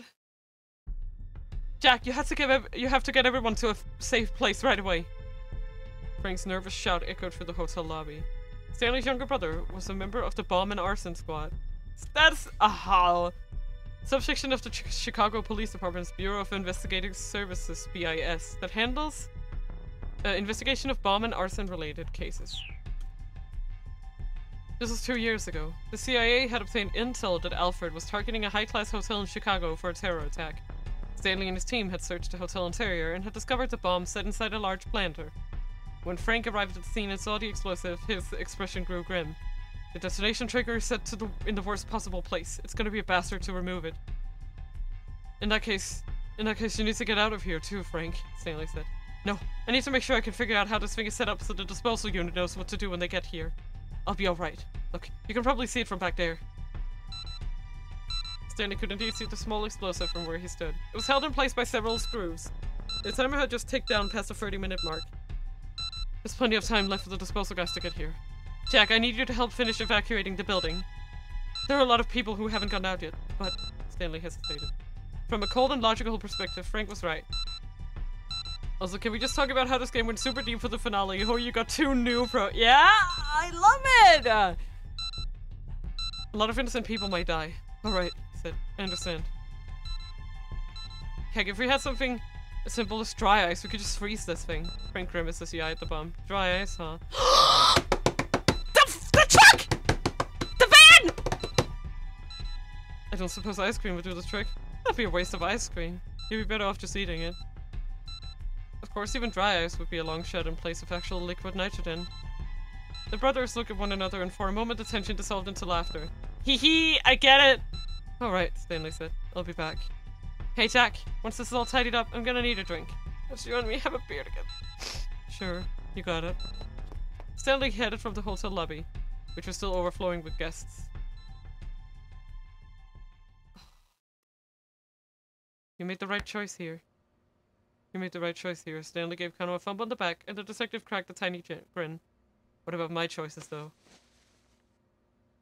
Debating his own next move, Stanley stepped away from the others and took out his cell phone. He made a call to his superior, Gordon. Mina, when this is all over, let's have a drink. Stop! It's me, he said. What's the situation? I hear the Japanese police want to put Maria Osawa under quarantine. I'm assuming that's on your orders, sir? It is. There are too many important people in Shibuya. We can't allow that virus to get loose. Besides, we know now that Alfred is after Hitomi Osawa. There's no reason to leave Maria at large any longer. If you put Maria Osawa under quarantine, she is going to die. I know that, but there will be far fewer victims as a result. Gordon's words made something inside Stanley snap. In that moment, he lost any inclination to report that he was with Maria. Failure to do so would be dereliction of duty on his part. He knew that well enough. He knew it, but the fact couldn't overcome that his revulsion at Gordon's callous attitude toward Maria. Victims are still victims, he said. What was that? Nothing, sir. I'll continue my operation to apprehend Alfred. Stanley hung up the phone. He didn't care if his superiors took action against him once this was all over. They intended to sacrifice one person in order to save the lives of countless more. From a purely objective standpoint, it was the right call. But what if the person was a loved one? What would they have done then? People are hypocrites like that. Yeah. The dilemma gnawed at the back of Stanley's mind. He couldn't shake the feeling that it was wrong to just accept the lesser of two evils, to sacrifice an innocent for the greater good. No, damn it. He would save that one life, and then save the lives of the many. He needed to find a way to avoid the so-called easy way out, no matter what it took. He wasn't about to add a second big regret to his life. Oh, man. Not this time. Saving Maria was the right thing to do. His judgment wasn't wrong, of that he was sure. He reaffirmed that to himself inwardly over and over. Stanley, you're the fucking best. Kano was watching Tatsuno prepare to depart. The group had put together a reasonable plan of action. Tatsuno and Kanon would head to the lab with Maria and attempt to get the antiviral for her. Stanley would accompany Kano and the others to the scramble to apprehend Alfred. It was a two-pronged plan of attack. Still, could they really count on things going as smoothly as Kanon had suggested? Stanley thought back on her earlier words. Once Alfred has made contact with Hitomi, call my cell phone. I have plenty of information Alfred might want to bargain for. I can negotiate with him directly. That meant that getting the password hinged on whatever deal they struck. What sort of things might Alfred request in exchange? Stanley cast a thoughtful look at Kanon. She was helping Tatsunosu carry Maria out of the room. Stanley doubted she'd answer if he asked just what her bargaining chips were. He held his tongue, watching as she left with the others. Whatever else happened, he needed to focus on capturing Alfred. He glanced at the monitor displays in the workroom. The disembodied sounds of Alfred's voice from earlier crept back into his mind. I will appear the rendezvous in person. After all, it wouldn't do for the star of the show to miss the final curtain. Those words notwithstanding, it seemed absurd that Alfred would actually show up in the flesh. Nationality, age, sex. So much about the terrorist mastermind was shrouded in mystery. How would someone who had hidden so well for so long ever reveal their true identity? And yet Alfred had gone out of the way to claim that was precisely what he was about to do, what was about to happen. It almost seemed like he'd made turning up in person a major selling point of the deal. I'm looking forward to meeting all of you then. There's no doubt about it, Alfred wanted them to expect him on site and in person. So why would that be? He's using himself as bait to lure me and Kanon out. This is a near-perfect opportunity to wipe out the two people who are gunning for him the most. That being the case, how might he attempt to kill me once I'm at the scramble? Stanley felt a sudden flash of insight. No. Something was off here. His thought process was running well, each deduction logically following from the last. But at a time like this, that could be a very dangerous thing. Alfred may well have anticipated where his logic would lead. Stanley needed to assume that any clue he thought he'd found was something Alfred had left behind on purpose. Stanley 1000 IQ, he's doing the 4D chess here! He's doing the double cross! The double cross! So maybe the suggestion that their target would come to the scene was a different kind of trap. At the risk of sending himself in circles, Stanley decided to rethink the whole case from the ground up. What was the single strangest part of this whole thing? Aha, there we go. Why had Alfred put an amateur like Daisuke Endo in charge of the kidnapping? Yeah, that was also like, I actually think I kind of suspected Endo a little bit when I saw the warehouse, because I was like, this looks weird. It just doesn't look like a criminal syndicate. Like, I was like, this looks messy, like Endo's house. Sure, being able to get a heart for his daughter gave Daisuke a strong incentive, but there still had to be a reason why he'd been chosen. If the kidnapping had failed, what would have happened then? I know! Of course, this was Alfred they were dealing with. Wow, Mina, are you kidnapping someone then? Me, because I'm an amateur? I get it. Maybe the possibility of failure was somehow part of the plan. Hell, Daisuke had managed to accidentally kidnap Maria instead of Hitomi, hadn't he? If Alfred had gone with a professional, that sort of mix-up would never have happened. And yet, even if that degree of uncertainty was acceptable, or even desirable, using Daisuke seemed like far too big of a risk. There must be some other motive for bringing in Daisuke into the plan. Of course. Advantage. Using Daisuke must have provided some important advantage that outweighed his flaws. It was the only thing that made sense, which meant the reason Alfred had Daisuke carry out the kidnapping was...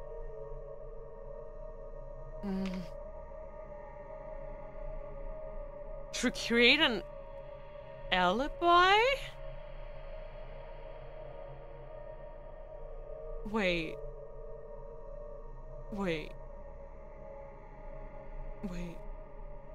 No, that makes sense.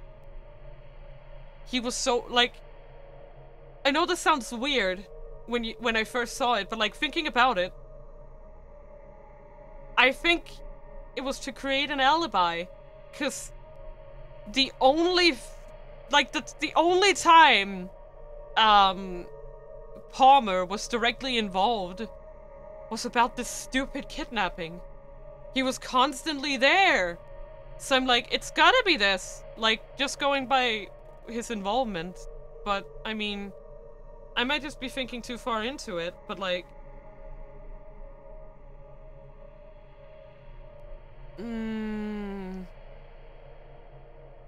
Because he was so involved in the kidnapping case.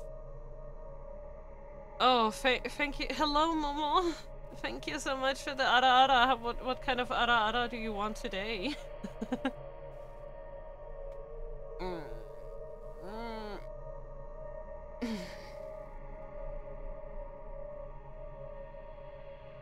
Ara. What the hell does that mean? A smixy one. Jesus. Okay. I'm trying. Oh my god. Okay. I'm just gonna turn my brain off then. It's okay, it was never on to begin with. I'm lying. My brain is not on. It's not. I didn't say anything! I don't know. I'll try my best for you, babe. Okay.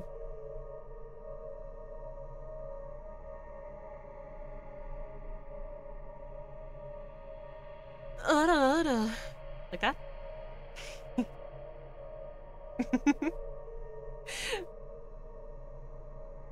Hehe. Making the big lol face. Okay, wait. Thank you! Mina, you did such a long pause that I almost murdered. Was that really such a long pause? Okay, back to thinking. I don't think it's B. I don't think it's B. I'm saying that now. I do not think it was to keep his true identity a secret. Like, cause, okay.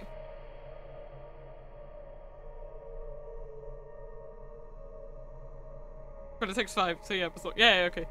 I don't know, I was just getting into character, I think. I was like trying to think about what that would be, you know? So, and then doing it. So it was just like my brain doing a little bit of computing there. So I don't think it was B, cause if it was B, then I don't understand why it has to be Daisuke specifically. I don't understand why it had to be Daisuke specifically. I know. I think it's A or C.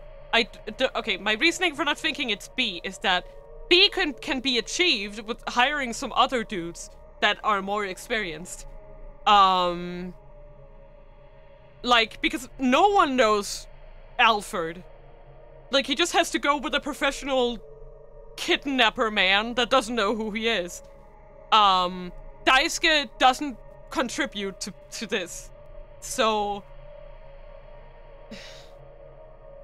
I think it's gonna be A or C, and I'm just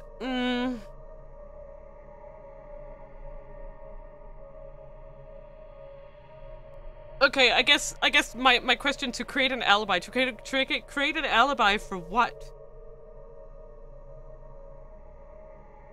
Then it starts kind of falling apart, doesn't it? Okay.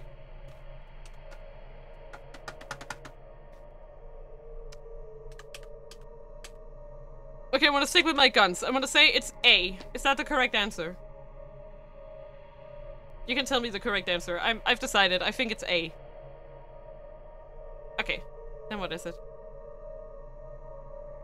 If it is B, I'm surprised, but C. Okay, yeah. I was pretty sure it was gonna be C. Otherwise, yeah, okay. To carry out some other objective, he set up the kidnapping, devised the ransom relay, and kept the full attention of the police on that. All the while, Alfred himself was working toward his true goal, getting Hitomi's blood, which meant that Daisuke kidnapping Maria by mistake had in fact been a misstep.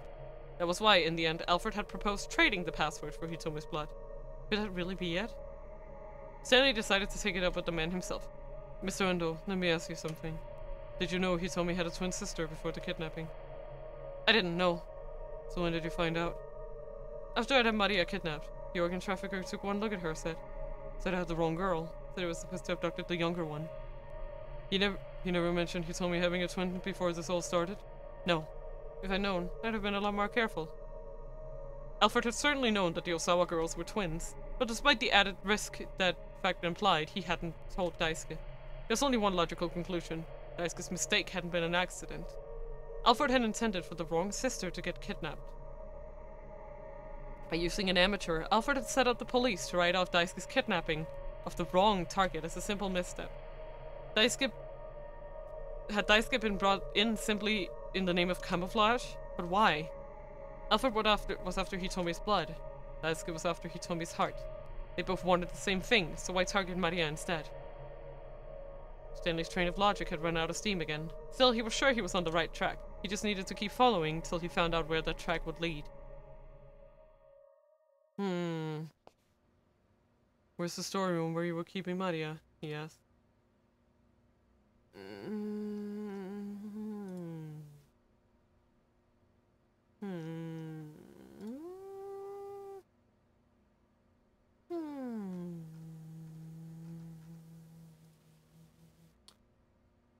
Mia being a big think-funk. Daisuke hung his head. It's out behind the shop. Why do you ask? Would you mind showing me? There's something I'd like to check. At this point, he needed to go back over everything right from the beginning. He followed Daisuke out to the storeroom. Speaking of the storeroom, Daisuke said as they were walking to the back part of the building. There's something I've been wondering about. Just how did Maria manage to escape in the first place? You're certain you locked her in? Stanley asked. Daisuke nodded. At 8 o'clock this morning, the organ trafficker came by to check up. He unlocked it. I made sure to lock the place back up after he I see. That visit must have been when Maria was injected with the UA virus. It makes sense based on our working timeline and when we expect her to go symptomatic. When they got to the storeroom, they spotted the padlock that had held it shut lying broken on the ground. So he broke it. Daisuke picked it up and opened the storeroom door. Oh, look at this mess. It was obvious immediately that merchandise had been stolen. I doubt Maria did this, Daisuke said. Maybe some fuse broken. He made a quick inspection, assessing what had been taken. Some digital cameras and laptop computers were missing. This looks like the work of some local thugs. This kind of thing had happened to me a few times before. Daisuke let out a sigh of exasperation. Stanley, meanwhile, was carefully looking around inside the storeroom. Where did you have Maria Osawa? He asked. Behind those cardboard boxes. The boxes indicated were piled high, closing off the corner of the room. If Maria were unconscious behind them, the burglars may well never have noticed her. Yeah, what? Yeah, so those were the... Hootie! Hello, Huff. Welcome. I love you. Hello, hello, hello. Welcome, welcome. Okay, so, wait. These must have been the SOS guys, right? I think. So Maria was able to escape from the storeroom thanks to the burglars breaking the lock, Stanley mused. Just what impact had that stroke of misfortune had on Alfred's plan, he wondered. What had Alfred planned to do with Maria if nobody had broken in? Just popping in to say goodnight. Aww, you're gonna have a sleep. You're gonna have a good sleep. Remember to put on a big blankie and get warm. Good night, Huff. I love you. Tuck yourself in well for me, okay?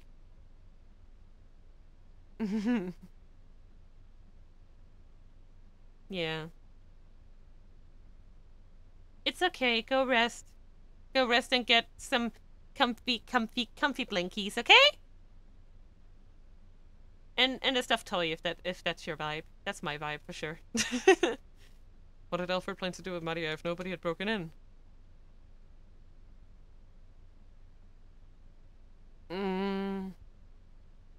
Don't see A making sense. He was gonna trade her? I'm wondering if releasing her was the plan from the beginning, but I'm not sure. No, but the guys were... Wait, no. The guys were chasing her around on Alfred's... I think B. Final answer B. I think it's B. He's gonna trade her for Hitomi. Because the fucks were still okay. See? I don't think killing her makes sense if he was gonna use her as a like vessel for the virus. A is the only one that I can say for sure that I don't think it is. It makes no sense. Nice. He's gonna release her. He's going to release her at some later time. Since he got to the trouble of infecting her with the virus, it only makes sense. Stanley could only think of one reason to release an infected Maria. To turn Shibuya into ground zero for a pandemic that would sweep through all of Tokyo. A virus with a mortality rate of 100% would have spread throughout the region before anyone even realized it. It would be impossible even to calculate the scope of such a disaster. First, it would run in the circuit around the Yamanote line, and then, if any of the infected happened to head to the airports at either Haneda or Narita, the virus would spread throughout Japan and the rest of the world in a matter of hours. But that hadn't come to pass. They'd managed to secure Maria before she could develop symptoms and become infectious. Is that because we were better than Alfred? No, that can't be it. Alfred wasn't the sort to commit such indiscriminate acts of terror. The threat of the infection spreading, horrific as it was likely just covered to hide some other scheme. But then, what was the ultimate goal? Stanley still didn't have enough clothes to go on. Stanley made his way behind a stack of cardboard boxes. He spotted something that had fallen on the floor. It was a cell phone. Next to it was a women's handbag. Stanley unzipped it, held a jumble of makeup tissues and other personal effects, but nothing at all unusual. He was going to find any clues. If he was going to find any clues here, it would probably have to be from the cell phone. Ooh! He tried turning it on. There was no response. It appeared to be broken. Let me see that. Daisuke said from behind him. I'll see if I can fix it.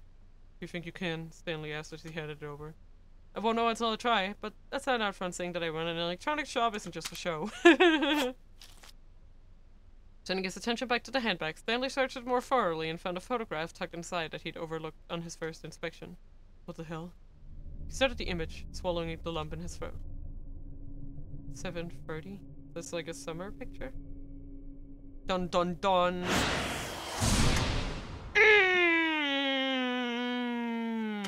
I've been keeping out and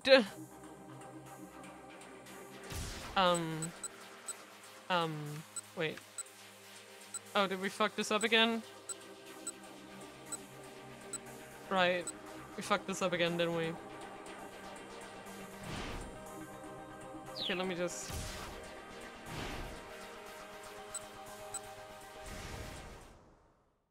I mean, I think I remember what that is now. Yeah, it's fine. I'm just gonna continue. I forgot to continue this one. That's my fault. We're just gonna continue. Bro, I'm so... Bro. Bro.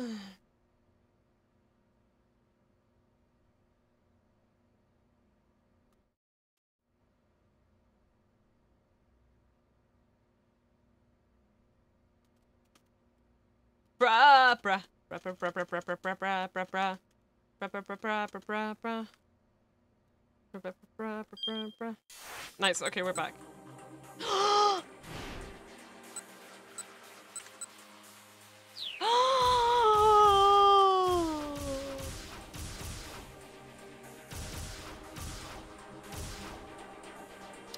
Fucking go! Sorry.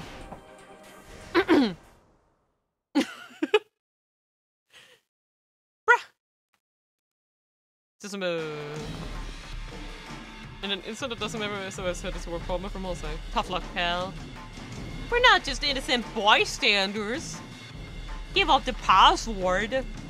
We ain't scared of dying. Sorry, that isn't the voice I gave him. You're not the police, are you? No, I'm not, sir.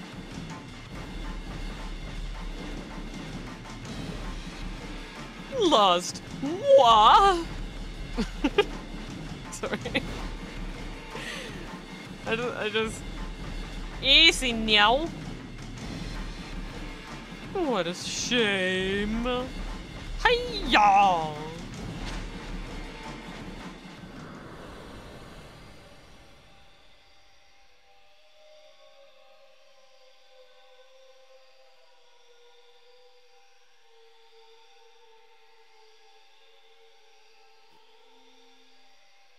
The hurtling vials scattered and began to fall. It seemed impossible that Kano's team would be able to keep them all from shattering against the ground.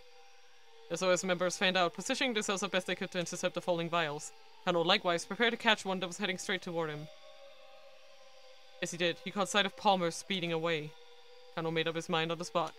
There was only one right call here, and he needed to make it.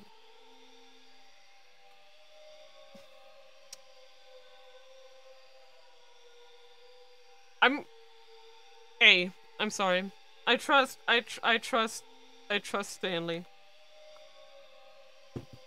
I trust Stanley to catch him. I'm gonna trust Stanley to catch him. He had to protect the lives of the people nearby. As much as he wanted to apprehend this criminal, he couldn't sacrifice innocent people to do it. Kano caught one of the vials deftly in both hands.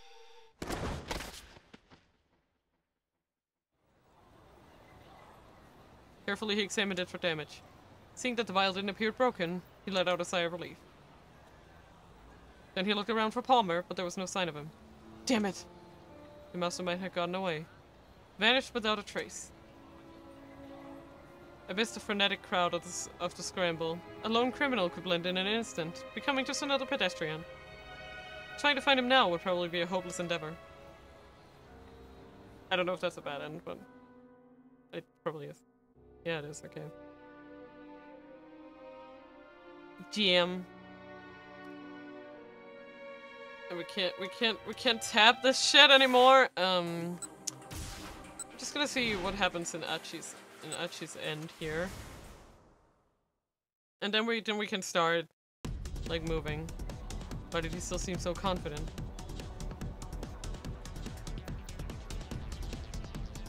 At least no boom! Yeah, the boom isn't here anymore. I've met Achi's eyes and seen the haunted realization that the terrorist flashed a big...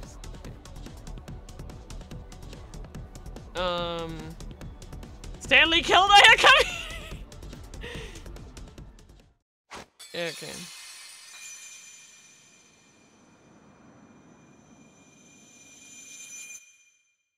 The Vows and Alphas has been sailing high into the air. Okay, we catch him.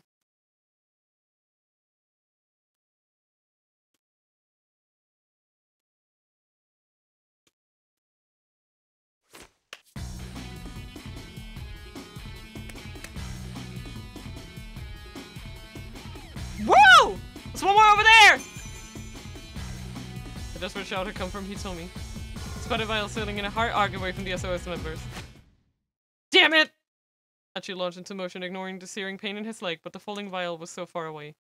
You've done for. You're sure of it. A pair of hands shot out and safely grabbed the falling vial.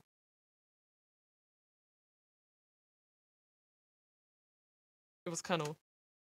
The tension drained from Achi's body. We did it. We didn't break a single one. Damn it. Kano cursed under his breath as he stared out into the throng. Alfred had disappeared. They hadn't been able to capture him after all, which meant they'd lost their last chance to get the password for the lab. They hadn't just lost, they'd failed utterly. We did everything we could have, right? We didn't make any wrong calls. I just have to leave everything to Kanan. Have to trust that she'll be able to save Maria. As she stared up into the night sky, trying to reassure himself.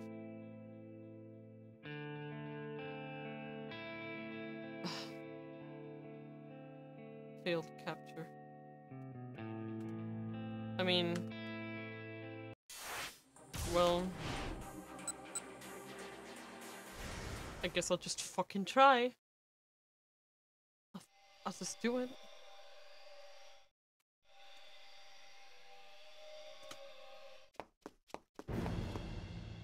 He had to chase after Palmer. It didn't matter if he didn't grab the vial. Something about the way this was playing out made Kano sure of it. Calling upon all his rugby training, he broke into a sprint. Deftly dodging through the crowd, Kano kept Palmer in sight. He would catch him. One way or another, he was gonna bring this bastard down. Suddenly he gained his quarry. At last he drew within striking range and immediately dived into an expert tackle. He caught Palmer around the waist, their bodies collided with violent force. Oof! Palmer went down flailing and hit the pavement hard. Even then, he tried to resist, but Kano straddled him and held him down. Tell me the password, Kano snarled. The kidnapper sneered triumphantly. You made the wrong choice. Wrong choice? The war is out now. Now nobody can be saved. They've just killed everyone in the city. Leland Palmer? What a rough Lee landing. You guys! You guys! Nobody's gonna die. And what makes you so sure of that? The way you fled the scene just now. If the virus had really been in those vials, you could never have hoped to escape infection. Running off on foot would be pointless. Palmer said nothing.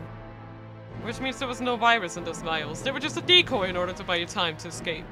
Now Palmer gritted his teeth and glared up at Kano. The look on his face confirmed the detective's hunch. But more importantly, it was your eyes. You didn't have the eyes of a man who was putting his life on the line. My eyes? Who do you think you are, Sherlock Holmes? I know full well the look in a man's eyes when he's willing to die. In the back of his mind, Kano replayed the moment when Tatano, doused in gasoline, had marched into that financial office to talk down a would-be arsonist. Now then, the password. Give it to me, now. Kano tightened his grip on Palmer's collar, but the man just glared back at him with an icy glare. Let me have you tell me Osawa's blood. That was their original deal. Kano wasn't surprised. He'd known it wouldn't be easy to get him to talk. Maybe it literally would be. Maybe it really would be impossible to strike a deal without Kanan. But if getting her on the phone wasn't an option, Kano had to figure out something else. Sweat beaded on his brow as he cast about for ideas. Then he happened to catch sight of a car that had been overturned by an accident nearby.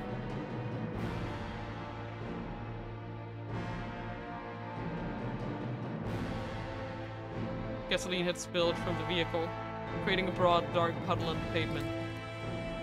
Kano took out his handcuffs, then cuffed Palmer's arm to his own. Come with me. Jerking his captive back to his feet, Kano led him over to the car. Then, without hesitation, he sat down in the pool of gasoline. Yanking on the handcuffs, he pulled Palmer down beside him. Kano pulled a lighter from his pocket. Palmer snorted. Just what's this supposed to be, Tell me the password, or we die. Knows what? You light the gas? You'll be burned to a crisp yourself. Yeah, probably. Kano heard the casual desperation in his own voice. What the hell are you thinking? A smile vanished from Palmer's face. Kano scowled down him.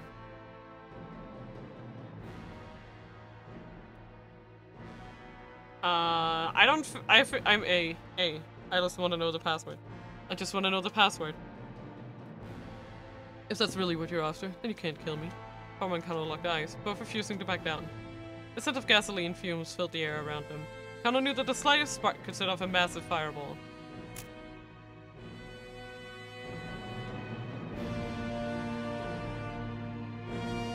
Calmly, he flicked the lighter on. You can't be serious. Palmer's eyes fixed on a tiny flicker of flame. The password. You value your life so little. The password! In his mind, Kano could see the pages of the Dick Diary as clear as day. Dick Dictum number 1. Never lose sight of what you're supposed to protect. Ever. EVER!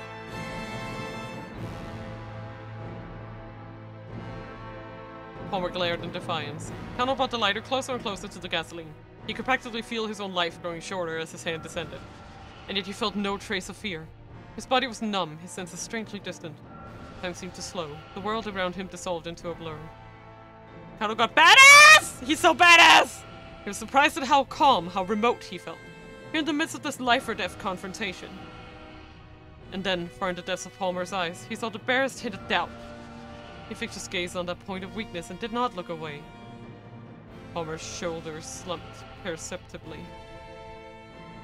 Now, Kano was certain of it. This was a man who'd never put his life on the line before. Shiso's words sounded in the back of his mind. You need a cold mind, but a fiery spirit. A detective without both of those is worth nothing.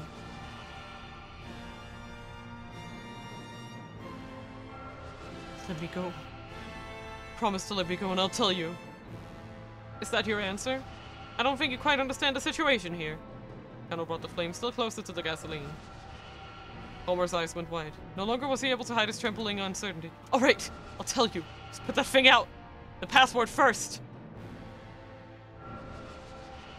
His voice a strangled snarl. Palmer gave him the password. Yeah! Kano extinguished the lighter. Oh my god! Kano! He has nerves of steel, dude! I fucking love him.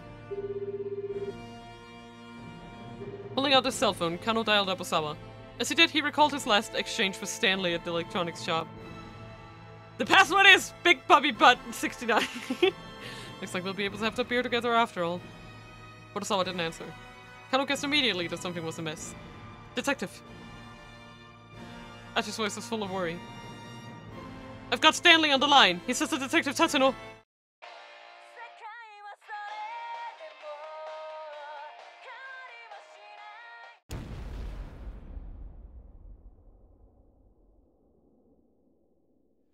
this time it was delayed! Yeah. Kano didn't get to hear the thunderous blast hurled him to the pavement. Where'd the explosion come from? His lighter certainly hadn't set the gasoline ablaze. Kano hadn't been that clumsy. So what had happened? What had happened? Only one possible answer came to mind. Homer had blown himself up. But that only confused Kano further. Yeah. His captive had already given up the password. What would prompt him to set off a bomb at this juncture? As he was losing consciousness, Kano continued to rack his brain. But he found no answers. I actually kind of like, the way that, what can you say, the way that Alfred is being characterized. Like, as someone who, again, someone who plays around with people's lives so easily, but is not ready to put his own life on the line for anything. I find that very interesting. Stanley! Oh, look at him, my boy! Oh, look at him, my boy! Oh, my boy, my boy, my boy! Yeah, Alfred worked from the shadows all the time. He just become too secure, you know? Turning his attention back to the handbag, Stanley searched it more thoroughly and found a photograph tucked inside that he'd overlooked on his first inspection. What the hell? He stared at the picture, swallowing the lump in his throat. It was a photo of Maria, standing next to another young girl. There was something written in the marker on the back. Yeah. It's a picture of Kanan and Maria. Me and Kanan. 7:30. The 30th of July. Stanley hurriedly flipped the photo back over and looked at it again. What does this mean? Wait. That's not the same person?! What? That does not look like the same person. What does this mean? The girl in the photo with Maria looked nothing like the Kanan who'd been there at Endo Electronics, who'd left with Maria and Tateno just a few minutes ago. But if the girl they were working with wasn't Kanan, then who was she? No. Can I tell you something? In the game,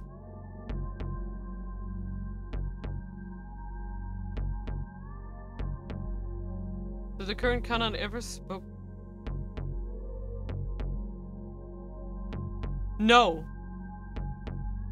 I don't think she did. She came to take Tateno down, but Maria took off before they could talk, I think. Stanley felt his blood run cold. Could she be... Was she Alfred? Was she Alfred? Is Palmer just a decoy? The more he thought about it, the more it all added up. Assuming Alfred were masquerading as Kanan, the whole sequence of events suddenly began to make sense. She was strikingly audacious and fiendishly clever, but she hadn't outmaneuvered them just yet. As luck would have it, they still had a chance to stop her. And at long last, Stanley could see the outline of Alfred's plan. And at the gathering, Maria fainted before Kanan came in. Yep, he did. She did. She came in with... Her goal was to get the antiviral. But extracting the DDS from Hitomi's blood wasn't enough. Okoshi Pharmaceuticals still had the drug at their laboratory. The antiviral's value came specifically from having a monopoly on it, which meant that, in addition to obtaining the drug herself, Alfred also needed to destroy Okoshi's research facilities. That was the crux of her plan. The problem was finding a way to infiltrate those facilities. In all likelihood, Alfred's scheme went something like this. Have Maria Osawa kidnapped, infected with the Ura virus. After that, eliminate Tanaka. Once Osawa learned that Maria had been infected with the virus, he was certain to use the antiviral on her. But he'd need his partner Tanaka in order to access the storage facility, and Tanaka was dead. That was why Alfred had been masquerading as Kanan. Kanan was Maria's friend, and an expert at hacking passwords. If she could secure Osawa's trust, he would let her into the research facility in order to carry out the hack. That's why Alfred, in the guise of Kanan, had saved Hitomi's life repeatedly. Getting Hitomi to trust her would likewise end the trust of her father. There were still some finer details that remained a mystery. For instance, how was Alfred gonna destroy the lab? Still, Stanley could look into that once he had her in custody. He needed to move quickly and stop her from ever getting into the Yokoshi facility. I fixed it. Let's get approached Stanley and held out Maria's cell phone. Well, as best as I could at any rate. It looks like it'll get a signal, but whatever data was on it is all gone. I see. Stanley took the phone and put it in his pocket. He'd hoped he might be able to learn something useful from it, but luck evidently wasn't on his side. He was just gonna have to go up against Alfred with what he already had. Now that he guessed what was really going on, Stanley went to talk to Kano. You need to go to the scramble without me, he said. What? Kano was visibly shocked. Where's this coming from all of a sudden? Please don't ask me to explain. Something else has come up and I have to see to it. Stanley hated having to do this. He wished he could explain everything. He started caring along the way. Oh, I can't with these two. Ah, they're just such a good combo. But if he made any unusual moves now, there was the risk that Alfred would pick up on it. It's better to keep his companions in the dark, just in case. I love him. I understand, Kano said. Do what you have to and come back soon. I'm sorry. I wish I could tell you more. It's alright. I'll find a way to get by. Kano gave him the thumbs. I can't believe how good Stanley is in this game. Damn. Yeah. The sight brought back some painful memories. Up until just a few hours ago, Stanley had instinctively seen Kano as all too naive. And now, he finally knew why. Kano was just like his younger brother, Frank. He randomly appears and it's just since he becomes bitter, brother. He might have looked very different, but in the way they mixed up their responsibilities with their personal feelings, they were totally alike. Stanley couldn't discount that naivete. In the end, it was all a part of the human condition. Jack, are you really okay with this? Jack, are you really okay with this? Frank has an anxious look over at his older brother as they made their way onto the University of Chicago. A private university in Chicago, Illinois, lauded as one of the foremost research institutions in the US. More than 90 alumni had been awarded the Nobel Prize. The school has made a number of major contributions to the world beyond simple academics, including the construction of the world's first artificial nuclear reactor, Chicago Pile 1, and the Chicago School of Economics, a school of economic thought that stresses monetarism. It's my responsibility to look after you, Stanley told him. As long as you take your studying seriously, I'm all for it. Frank had been worrying about tuition costs as he prepared for college. After losing their parents 5 years earlier, the two had struggled to get by. Yeah, but... Stanley set both hands on his brother's shoulders. Listen to me, Frank. You're my brother, and I care about you. I just want whatever you do to be something you can be proud of. Alright, Jack, I hear you. And thanks. Aww. Kano, promise me one thing. What's that? Once this is all over, you'll go and have a beer with me. Sure, alright. It's a promise now, remember. Kano flashed him a grateful smile. And in that smile, Stanley again saw a little something of Frank.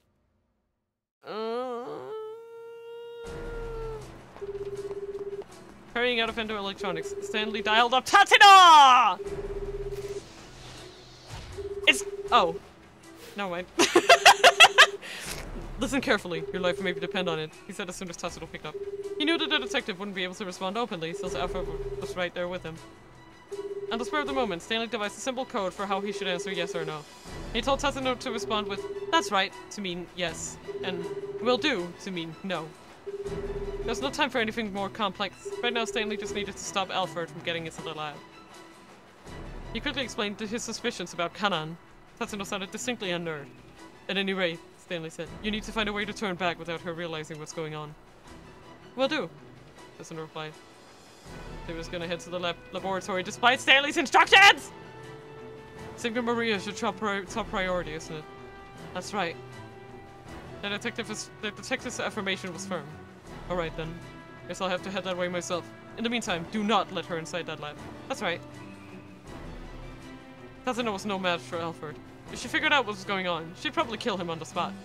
Reassurance or encouragement would be meaningless right now. Instead, Stanley left Tatsuno with one final warning.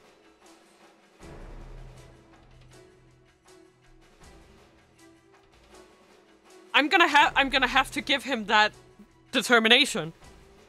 We already got the password. We got the password. We got the password from Palmer. He's gonna have to shoot her.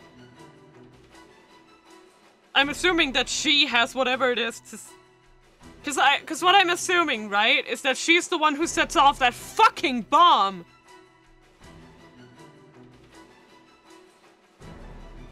He needs to kill her. Like, it's his only option. That's my final answer. If it comes down to it, just shoot her. If you hesitate for a moment, she'll have you dead.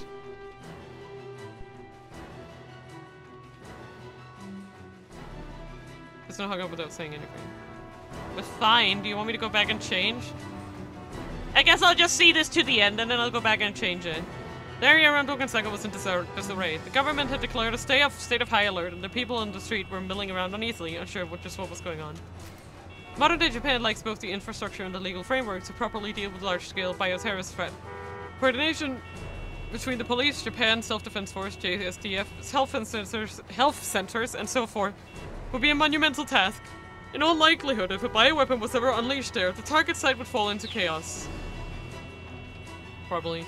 The main roads have been blocked off and automobiles and motorcycles were at a standstill. Some vehicles had overturned on the curb in an apparent attempt to circumvent the blockade. Any moment now, Kano's team would be putting their plan into action at the Scramble. Stanley wasn't sure who they might have gotten to help, but Kano was certain to put them to good use. Please stay safe. Don't you dare die on me. Stanley prayed silently as he darted underneath the railway underpass. He made it into his car, still parked on the roadside, and unfortunately beyond the blocked-off area. Jumping in, he sped off toward the laboratory.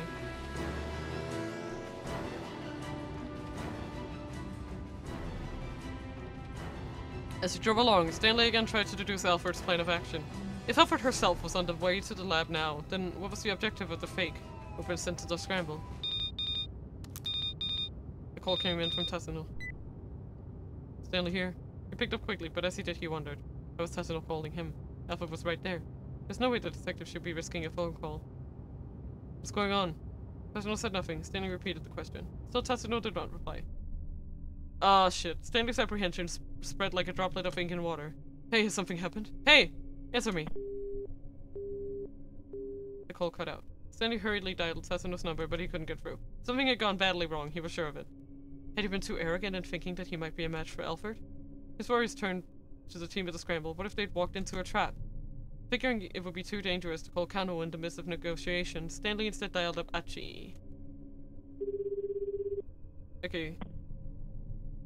Mr. Stanley? What's going on? To Stanley's relief, it sounded like things down at the Scramble had gone well enough, so he asked Archie to put him on the phone with Kano. Yeah, give me a sec, the young man said. Detective! Then you could hear Archie shouting on the other end. I've got Stanley on the line. He said the Detective Tatsuno. There was a sudden tremendous boom, and then the call cut out. Stanley's jaw dropped. He felt his mind emptied out by despair. He opened his mouth, but he couldn't even bring himself to scream. All he could do was curse inwardly again and again. Stanley jammed his fist into the steering wheel as hard as he could. And he did it again and again. And again and again and again. He didn't stop even when his fists were marred with blood.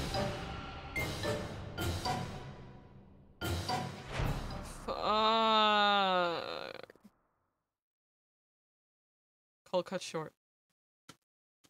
I also love that these do not have advice. Okay.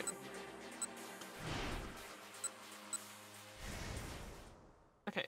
Stanley Scrambly, Stanley Deadly. For him. No, in-game has no advice yet, fair.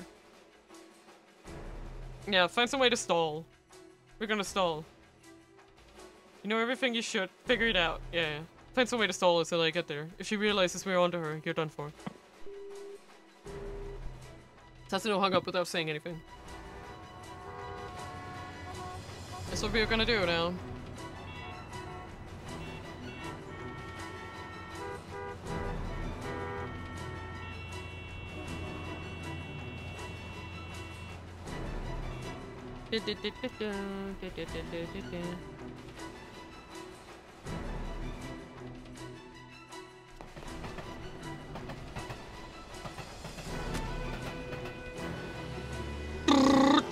Speedy time!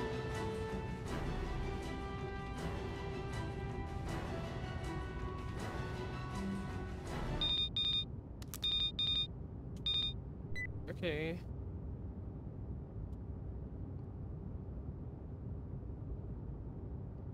What's going on? Let's have something happened? Hey, answer me.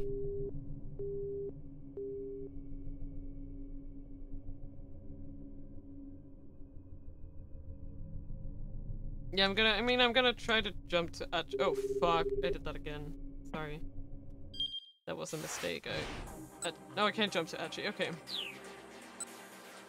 I can't jump to Tatsuno either. Okay.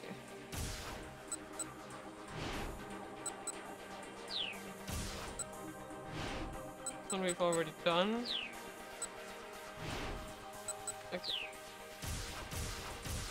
Tatsuno's open again. Got it. Yeah. No, I thought I didn't even read your comment before I did this. Tatsuno's phone rang and he picked up as he sped onward. Were you able to break through safely? It was the voice of Detective Kajiwara. Tatsuno thought he was the Digosawa resident. The patrol car just now, that was you. Phone came in from Task Force HQ, saying that Kano had found Maria. I figured maybe Kano was planning to take her to a kosher pharmaceutical. So I thought he'd need to make his way through one of the checkpoints here. But the fact that it was you, Detective Tatsuno, that was quite unexpected. You didn't need to read it. We have same brain cell. Yes, indeed! Kajiwara, are you hurt? No, don't worry about me. Just please help Maria. I made a promise to her father that I'd save his daughter, no matter what. Tatsuno could hear the energy draining from Kajiwara's voice. Understood. I'll keep that promise for you then. Thank you. I hope Kajiwara's bananas cushioned the crash. I hope so too. He crashed headlong through the barricade. There's no way he'd come out of that uninjured. I'm sorry, Kajiwara, Tatsuno said to himself under his breath. And thank you. He bit his lip and stepped hard on the gas again.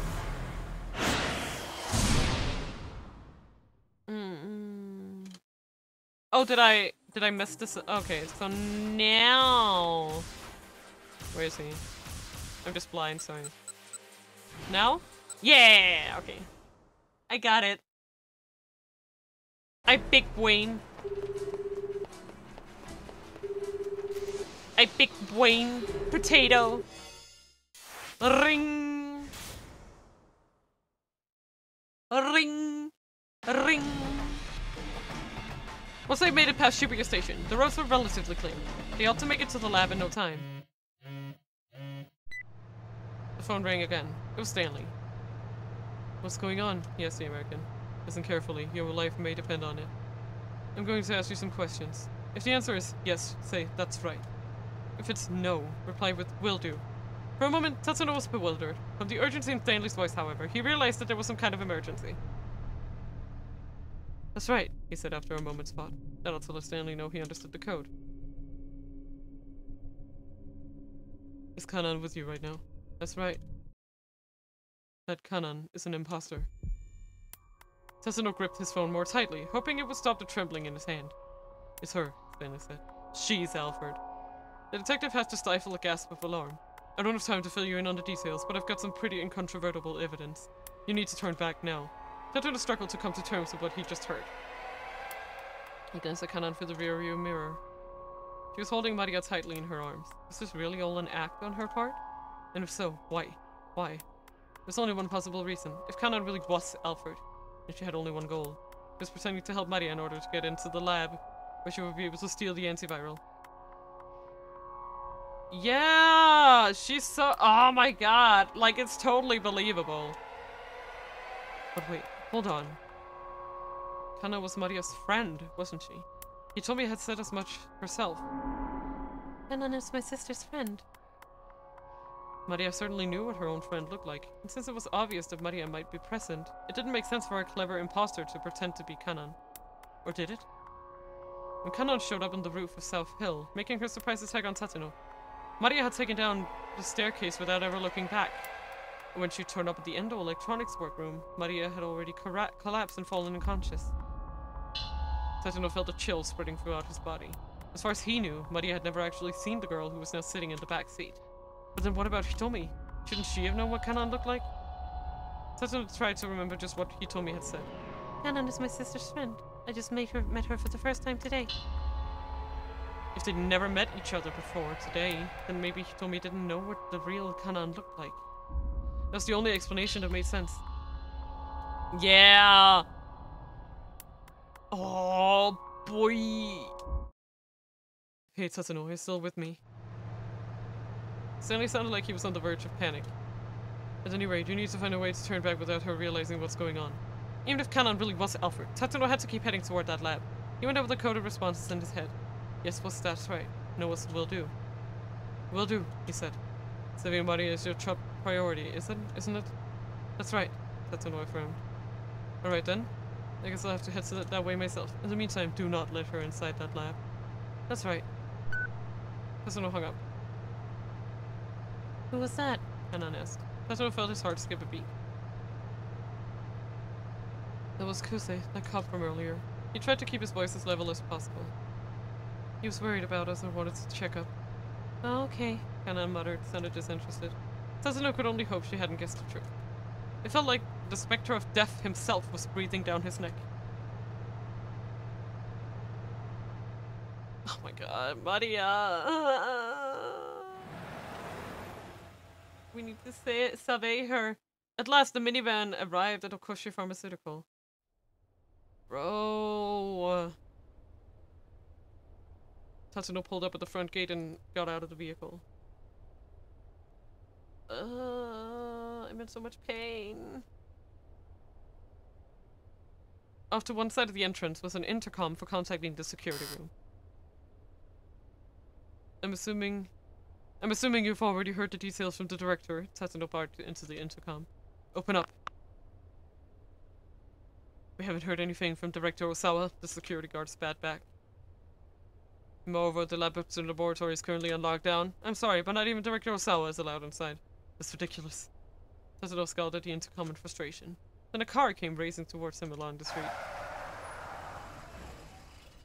The sound of screeching brakes filled the air as the vehicle skidded to a halt. And then Kenji Osawa jumped out from the driver's seat. Maria! Osawa rushed over to Tatsuno, then to Maria where she lay in the minivan. He looked carefully at his daughter's face. Oh, thank goodness. She still hasn't gone symptomatic. Mr. Osawa, why aren't people being allowed into the laboratory? Osawa tilted his head. They're not? Tatsuno explained what the guard had said. That's ridiculous. Osawa immediately called the security guard on the intercom. He got the same story. You've got to be kidding me, Osawa raged. I'm the lab director here. But the security guard wasn't hearing it. I'm sorry, sir. These orders come from Mr. Makino. No. So am I just supposed to sit out here and watch my daughter die? Tatsuno raked his brain for other ideas. Maybe they'd have to climb the gate to break their way in. And over the intercom, they heard the sound of a phone ringing in the security room. The security guard answered without muting the intercom speaker. His voice was faintly audible. He sounded rather deferential. Who in the world could he be talking to? Before Tatsuno could muse further, the gate suddenly opened. Why? Tatsuno and Osawa looked at one another in surprise. I have a message from Director Osawa from Mr. Makino, the security guard said. From Makino? Osawa huddled over to the intercom and had a brief, subtle voice exchange with the guard. What's that all about? Tatsuno asked. It seemed that my wife was able to pull some strings for us. After Osawa left home, I had a change of heart! Even if it meant losing everything, she decided she wanted to save Maria's life. Although Maria was not Ai's real daughter, it turned out that the time they'd spent living together had sowed the first seed of familial bond.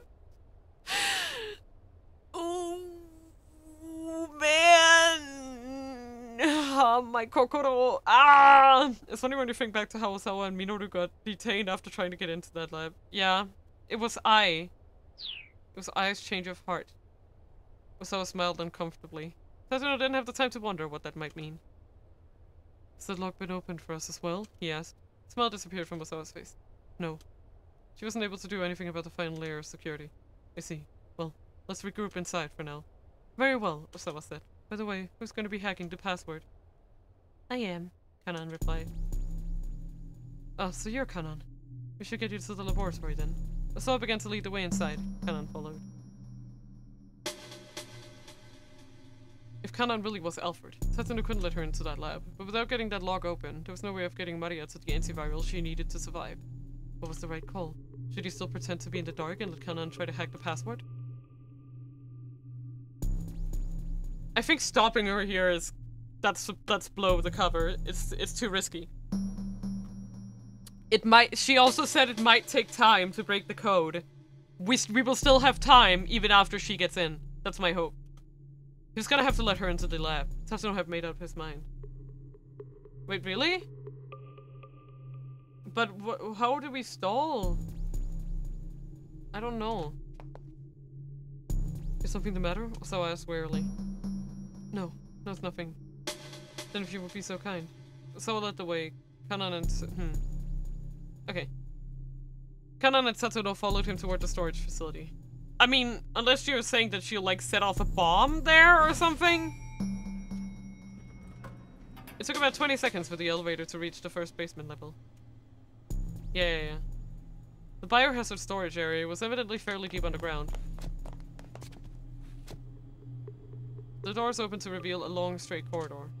There was a door at the far end, with a device at one side for checking IDs. Kanan approached the device, setting the laptop she'd borrowed from the security room on the floor in front of it. She affixed a scrap of paper with Kenji Osawa's password written on it on one side of the monitor. Then she connected a series of cables to both the laptop and the device. Tatsuno kept his hand on his holster as he watched her work. Kanan began to slowly tap away at the keyboard. Her screen displayed a series of numeric values that changed with each keystroke. She checked the changes carefully, timing the movements of her fingers according to some formula.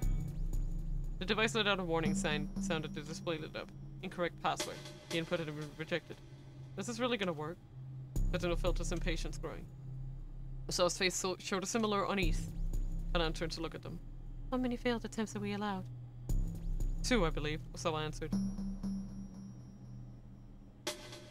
After a third failed attempt, the storage area is locked down and can't be reopened without input from the full board of directors. Kanan had already resumed typing before he finished speaking. There's a very slight difference in power consumption from the device when it possesses a correct password compared to an incorrect one. There's a minuscule difference in the time it takes to run the process as well. If I can analyze those and compare them.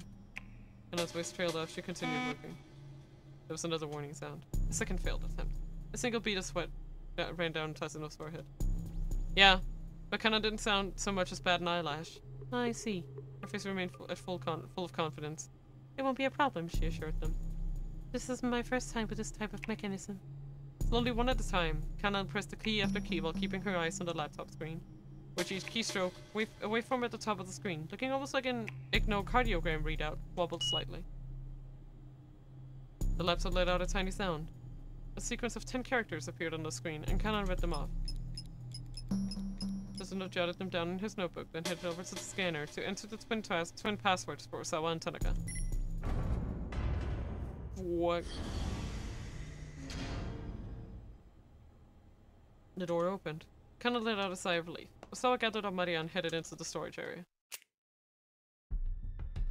Get out. As soon as Osawa and his daughter were out of view, Tatsuno drew his pistol. Kanan arched an eyebrow. What do you think you're doing?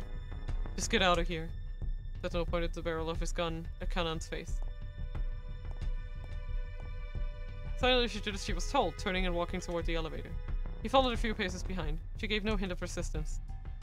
And Tatsuno needed to let Stanley know that they'd successfully opened the laboratory door. He pulled out a cell phone as he followed her into the elevator. As soon as he did, Kanan pressed herself flushed against the wall. A sudden explosion from within the corridor sent Tatsuno careening off balance. He slammed into the elevator wall. And as he lay in a daze, the elevator doors drew slowly closed until the cab began to rise upwards. Tatsuno could tell that the impact had broken several of his ribs. Blood rose up from his throat and filled the inside of his mouth. He felt his grip on the consciousness fading, but he managed to flip open his cell phone. Stanley, please, pick up. He jabbed his thumb at the call button. Stanley here. What's going on? Hey, has something happened? Hey! Answer me! But it was too late.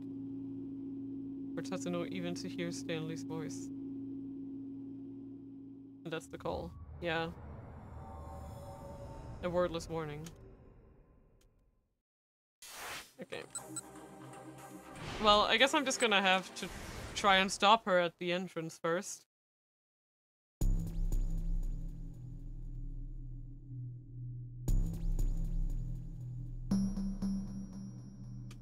He couldn't go anywhere until Stanley got there. Tatsuno knew exactly what he needed to do. What's the matter? What's the matter? Osawa turned and cast a look of confusion back at Tatsuno and Kanan, both of whom had stopped in their tracks. We'll wait out here, Tatsuno said. But, I mean, isn't Kanan gonna hack the password? There's been a slight change of plans. Go ahead and wait for us at the lab, Director. Alright, but we don't have much time before Maria develops symptoms. I'll be inside. Please don't keep me waiting too long. With Maria in his arms and a worried look on his face, Osawa hurried through the gate and disappeared from view. Yeah, cause like, we know already that we get the password from, Palmer. Sorry, we actually didn't, like, get, like, to talk to him a lot, so, like, actually remembering his name is like, what was his name again? Yes, we got the password. Yeah, exactly. What do you think you're doing? Kanon asked. Stiffening as Tatsuno nudged the barrel of his gun against her spine. You're Alfred, aren't you? I have no idea what you're talking about. It's no use trying to pay it down. Stanley found proof.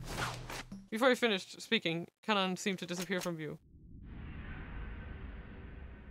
She cartwheeled away at blinding speed, too quick for Tatsuno to keep a beat on her. By the time she had righted herself, she had already drawn a gun of her own.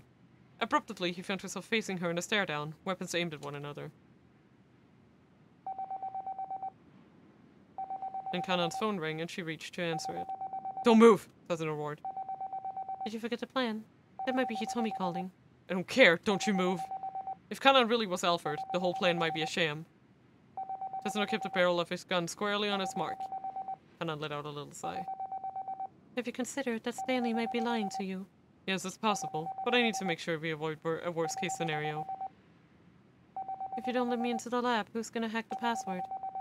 We've got your little decoy. My friends will get the fake Alfred to cuff up the password. Once her phone stopped ringing, Kanon sighed again. What about Stanley, then? Is he on his way here? Who knows? Tatsuno said. At that, Kanon lowered her gun. She seemed disturbingly full of confidence. Kanon flipped open her cell phone. Who do you think you're calling? Tatsuno adjusted his aim, pointing his gun at the young woman's head. Look, I'm gonna call Hitomi and have her clear up those suspicions you have about me. We don't have the time for this right now. Wouldn't you agree? Kanon stared back at Tatsuno, cell phone in hand, waiting for his reply. It literally doesn't matter. Hitomi has no authority on this. Right? Like, she really just doesn't have any authority on this.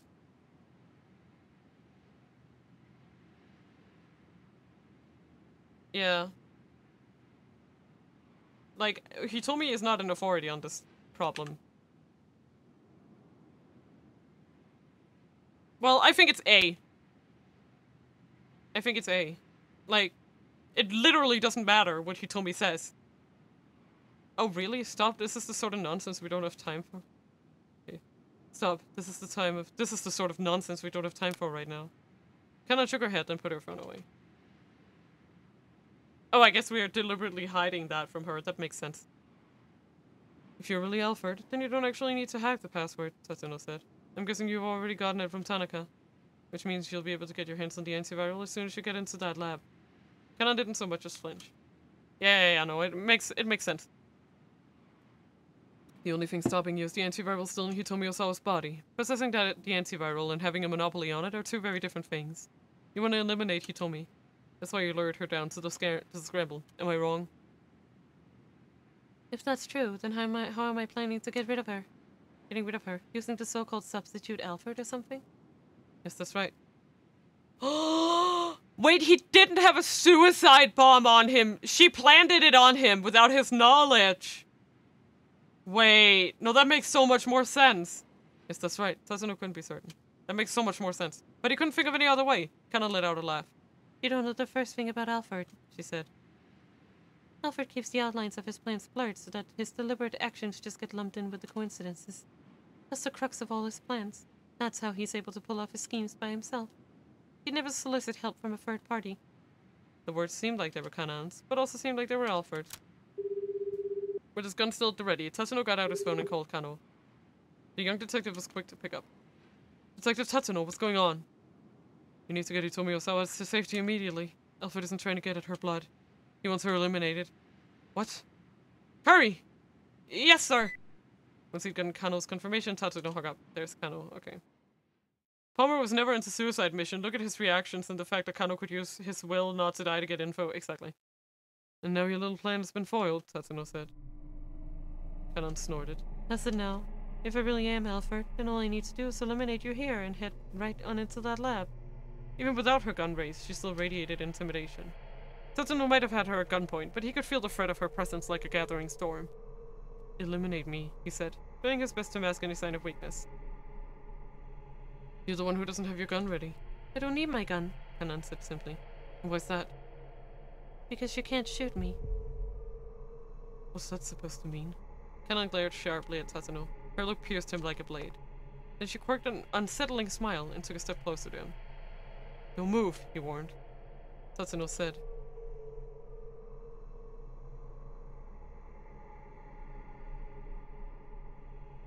I don't know, my instincts say A here. But I actually have no idea. Power, yeah, blah blah blah blah blah blah blah blah. I won't say anything here. Okay. Well, my instinct says A.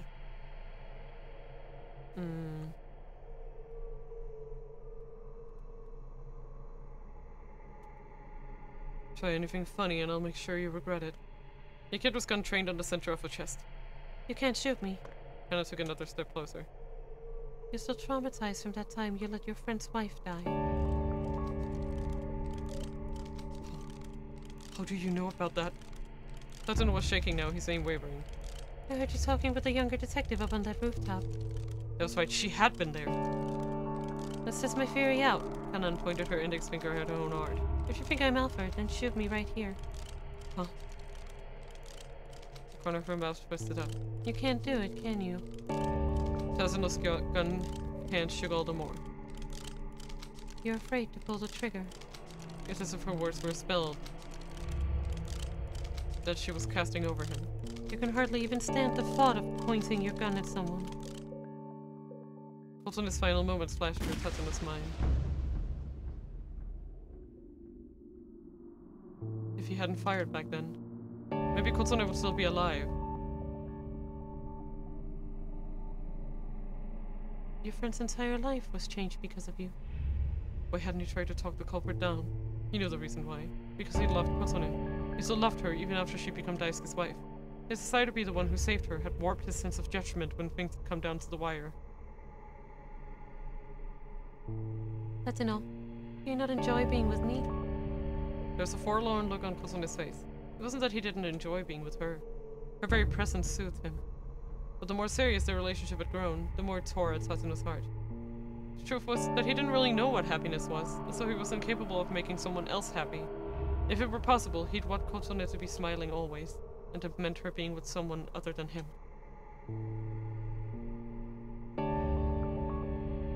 I think it would be best if we stopped seeing each other. Tatsuno blurted out the words bluntly, and Kotsune's face fell.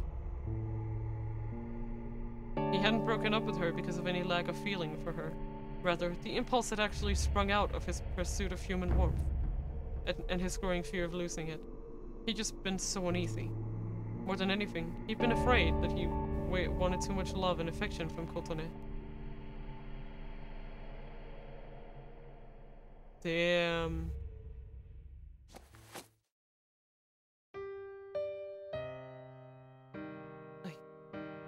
Bit by bit, Tatsuno lowered his gun, his hand ever more unsteady. His heart was on the cusp of breaking, and still Kanan continued with her diabolic whispering. You can go ahead and kill me. But if it turns out I'm not Alfred, then what? And she stared at Tatsuno with an almost pitiable look.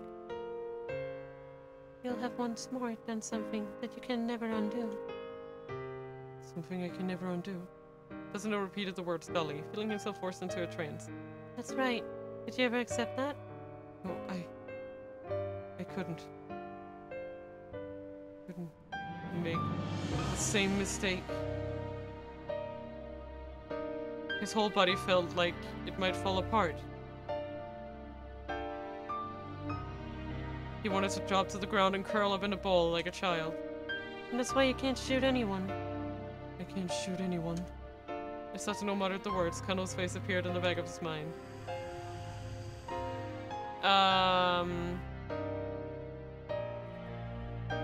Well, you are right. I can. Tears fell from Kano's eyes as he looked down the barrel of his gun at Tatsuno. He'd become a detective who didn't lose sight of what he was supposed to protect, no matter the situation. Tatsuno had nearly forgotten. Nearly abandoned his inward promise to be a detective worthy of that final salute Kano had given him. He brought his gun back up to bear. It will be absurd, Kanan mocked. You can't shoot anyone. Actually, I can. The words creaked dryly from Tatsuno's throat. When there's something I'm supposed to protect, I can shoot.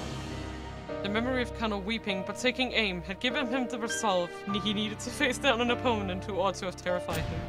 I learned that from someone who was terrible at his job.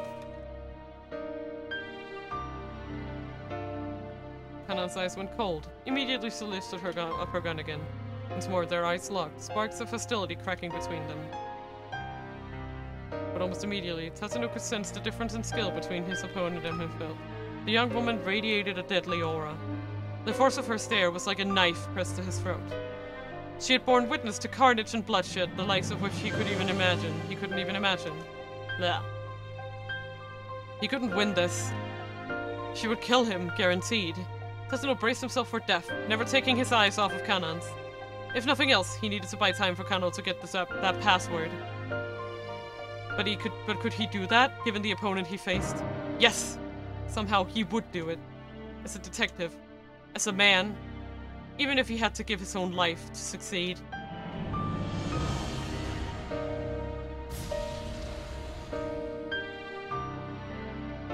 Even if it couldn't come close to making up for the sins he committed. Oh, man.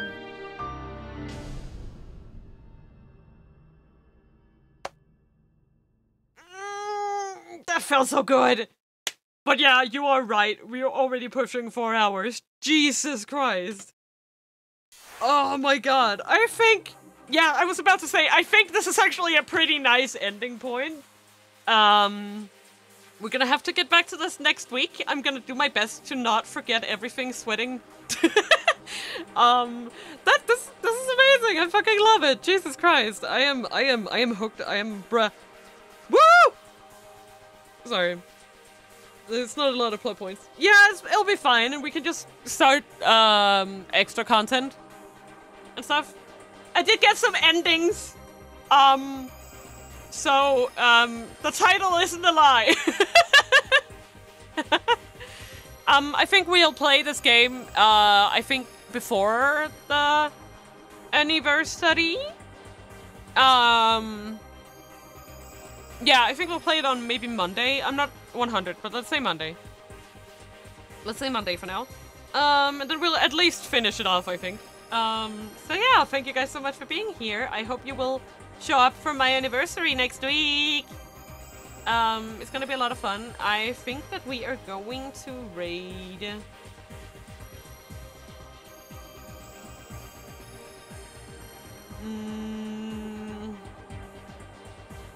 Let's raid Jobara today. What is it? No. I'm thinking of streaming one time before. I'm thinking we should do one stream on Monday and then Wednesday. So I'll do one more stream before my anniversary. But I'll still be posting about the anniversary and stuff. I already posted a tweet like last night. In the middle of the night. So yeah, we're gonna be doing that. I really hope you guys will show up for that, because it's gonna be great. You're gonna see all my fancy new assets, and we're gonna be doing some Jackbox, maybe some other games. People have suggested Amogus or Gartic Phone. We might do those as well. Who knows? We're just gonna like chill out, you know? And maybe at the end of the stream we'll go over some clips together, either like with everyone in VC or just alone. I'll figure it out. So yeah, I am so glad to have seen you guys tonight. Please go show Jobara all your love with a Mina raid. And I hope to see you guys next week. Goodbye! Oyasumina!